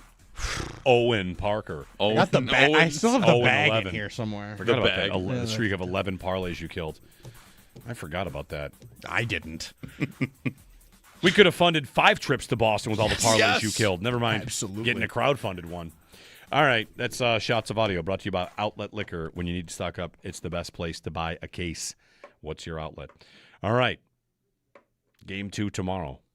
It's like the 24-hour rule. In football, they say 24-hour rule. Then you wait 6 more days for a game. In hockey, 12-hour rule. All right, on to Game 2. If you're doing an afternoon show today, it's like, let's relive last night and also talk about Game 2. Be interested to see, Montreal fans thinking they've got a much better game coming. I think they probably do. I also really think the Sabres do. I did not think it was a great game from the Sabres. It was not perfect at all. The shot count, there was a little bit of that. Like, we're 16 shots through most of the third period, thinking like, But I felt like they had a lot of good chances. If you go look at the advanced stats from it on scoring chances and high danger and all that, it was a fairly even game. And I really think the difference was, there's a lot of little differences here, but I thought Lyon and Dobesh. I thought Lyon was aces and Dobesh was not, personally. Zach in North Carolina. Zach, good morning. Morning. I just wanted to field some, all you guys have been super dedicated, so I was just kind of curious what your thoughts were. Obviously, down here in North Carolina, hockey is not really a second religion like it is up there, but I'm in a wedding tomorrow. Ceremony's at 4:00. So I was just wondering, field the group there, what the acceptable viewing format is for a wedding with there being no TVs at the venue. What should I do to make sure I'm watching the game tomorrow? You got your phone, right? So that's good. Like back in the day when Definitely got the phone. Okay. Are you in the wedding? I am in the wedding, yes. What? I'm in the ceremony. Okay, how many groomsmen and where do you rank? I'm probably number 2. Ooh, all right. I'm not the best man, thank God, Yeah. but it is kind of a yikes. Yeah. I mean, you got your phone, and you're not expected to – if the ceremony's at 4, the reception starts at like 6? Probably. Okay. What's the difference between dancing and just watching a hockey game on your phone? I'm just enjoying myself. What is there? I think there's no televisions at the venue. That makes it tougher to get away with. Like, I watched Game 1 of Sabres Flyers in 2006 at a wedding. There was a television at the bar. Mm-hmm. And they put on OLN. And, that it was on meant I could go watch and then step away for intermissions and, meander, socialize near the television. No TV makes it so you're kind of drawing more attention to the fact you're watching this game if it's on your phone. Yeah, yeah. But I've also, watched the Preakness Stakes on my phone at a wedding. Hey, nothing wrong. I mean, you got to do what you got got to do. What you got to do. Number 2 man makes it tough, though, I feel like. Yeah, I mean, if you're the last man, then the person will be like, why did I invite you? But if you're second in line, Maybe it's a little charming. You might be shielded. Yeah. You're shielded on the one end by the best man. You're shielded on the other end from the guys that maybe didn't make the cut if there were a lower number of groomsmen. I think number 2 man is kind of insulated. You get a good spot there. You think the groom, you got to think he's going to want to watch this game, too. That's a tough scene. It's in Carolina. Is he a Carolina? Oh, yeah. He might be a Hurricane. That's right. Yeah. They're gone. Yeah. It's tough. The out-of-market wedding, if that's here. Oh, easy. You're just good to go. There might be a TV playing the game. Bring a projector. Extra Point Show. Yeah, the Extra Point Show's coming up. Then the Northtown Automotive. Yeah, that's what I just said. The Extra Point Show. Zach and Derek, they'll be up at 10 o'clock. We've got Extendo Sports coming up. And Game 2 to get to tomorrow. Jeremy and Joe on WGR. Great one for the Sabres. A win, a 4-2 win, and a game that gives the Sabres the early lead in the series. We're up and talking about it early. Jeremy and Joe. Joe's out. Joe is missing the thing that he predicted or expected, which is the Bensoning of the world. Joe has been bullish on the Bensoning of the entire hockey world. Everyone's getting Zack Benson pilled here, and the hockey world has noticed this 20-year-old kid who continues to be a menace on the ice, and the part of it that was always a question. I said to him all the time, all those times, I said, Benson this and Benson that. I would say, when's he going to get on the score sheet? And that happens all the time now. Yeah. All the time. The legend grows. He's missing the Bensoning, which I'm sure he's watching and having a good time.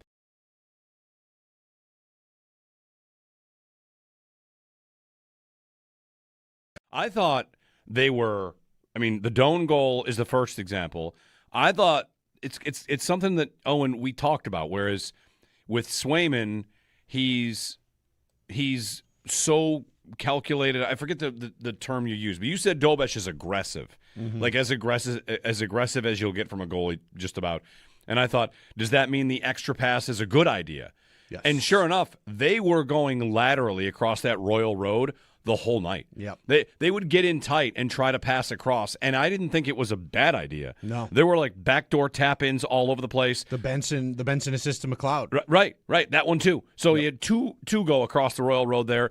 Like, yeah, I thought they were capable of scoring a bunch more. And, would anybody – listen, no one be shocked in this series if Montreal bites back. I also wouldn't be shocked if the Sabres put up 6. No. Like, we could get a 6-4 game. 4-2, that's 6 goals in a game. That hits the over, and that feels like a low number for this series because, Montreal could have had some. And Montreal's power play, like, stay out of the box. Yeah. Stay out of the box. For sure, because those guys can make you hurt. But, yeah, Dobesh – there was, I think, you got the full experience of where he's gettable last night to me. Like, there's a little bit of the tracking stuff on the Greenway goal that wasn't great.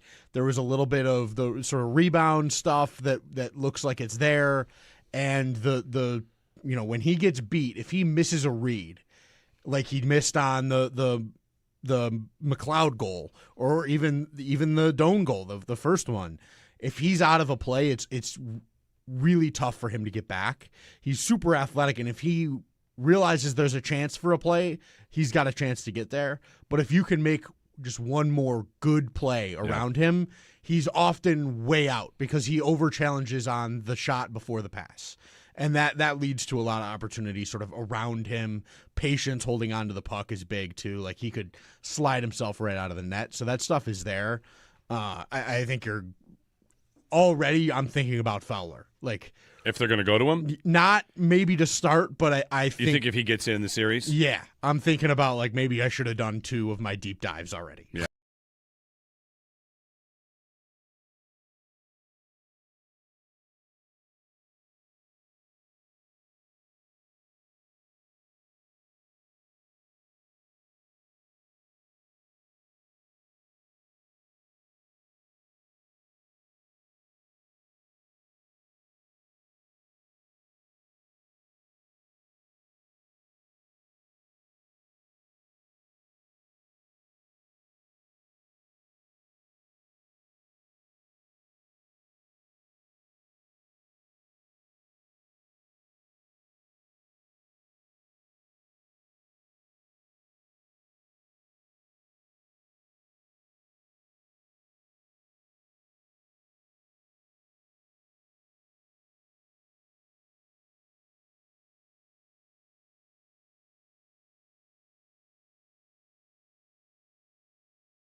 Breaking sports news airs first here. Guaranteed. WGR Sports Radio 550. 2020 Sports. Extendo Sports. Wrapping things up here. Game 2 tomorrow. What are we doing tonight? We're watching Carolina. We're rooting for Philadelphia to extend the series, I think is what we're going to do here. Right? They had a 2-0 lead in Game 2. And gave it back. That game is in Philadelphia tonight. I think I saw, is it 7 or 8 o'clock? I think it's 8. Yes, 8 o'clock. Yeah, okay. 8 o'clock tonight for Flyers and the Ducks and Golden Knights. That's even. Finalists, the latest award, they had the Selke yesterday, is today. Oh, man. I should think of things before we get on the air. That way I can, Sometimes it's less fun that way. It's though. true. Oh, the Calder was yesterday. Matthew Schaefer, that's over. Obviously. That's Yeah, over. that's done. No conversation. Demidov and Bennett Seneca, the other two guys, but that is over. And today it is for the Norris. The Norris. Does Dahlin get in? It'd be really nice if he did. I'm going to say yes, he's a finalist. He's a finalist? I would the Sabres love that. win the division. I bet he gets close. I feel good about top 5. Where did he finish last year? Like 6th? I think so. Something like Yeah, that. he was close last year. Top 5 is a good pick, but I think he could break in. I do. I think he could get into the top 3. I think it's tight this year. There's a lot of really good D. Like Bouchard's there, Werenski's there. There's a bunch of guys there. Last year it went Makar, Werenski, Hughes, Morrissey, Hedman, Dahlin. Morrissey, wow. So Makar, Hughes both go, right? Yeah. Can he beat out Werenski? I think yes. he can. Morrissey gone. Hedman. No. This year you've got Sider. He had a really good year for Detroit. Slavin, could he get in there again? Yeah. Maybe. No. Not for Norris. He was 8th last year. Okay. He's not rising any higher I'm than just that. looking at the guys on the list. Adam Fox. Anyway. There's another name I had in my head that might be there this year. Oh, Bouchard. Where was Evan Bouchard was 11th last year. He will be a lot higher this year. I wouldn't be surprised if he was in the top 3. We could see Dahlin in the top 5. We won't find top 5 today, though. That's only the final results of voting. Yeah. So maybe he gets the top 3 of the Norris. He will not win it, though. Probably not. Is that Quinn Hughes this year? It's Hughes or Makar, probably. How do you pick? It's so hard. This year, that Norris race is really tough. Yeah. A lot of guys had really, really, really good years. Well, that'll be, I think, within the next 20 minutes. Doesn't it happen right after our show? Yeah. It does. Yeah, I feel like we never get the jump on we don't that. get that jump on that. So that'll be happening soon. Yeah. All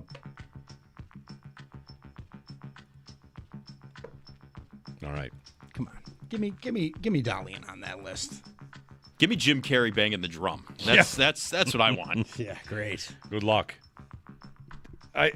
We're maybe due for a Sabres alumni. Not that it has to be. I think we are. Not that We're it has close. to be that. It could be, I would like one at some point. It could be Taylor Swift. I don't care. It doesn't have to be a Sabre alumni. She's not on my team. I'm just saying, a big star that jumps on the Sabres wagon. I'm into it. For sure. Anyway, the Northtown Automotive Extra Point Show to follow. Tomorrow we'll check in with Sal. He's still rocking Bills coverage at our website. Has done state of the roster and offensive line posted. So we'll dig into that a little bit with Sal tomorrow and prep you for Game 2 between the Sabres and Canadiens. Stay tuned. Zach and Derek on the way next. Thanks for texting, tweeting, listening, calling, all that. Go Sabres. Game 2 tomorrow.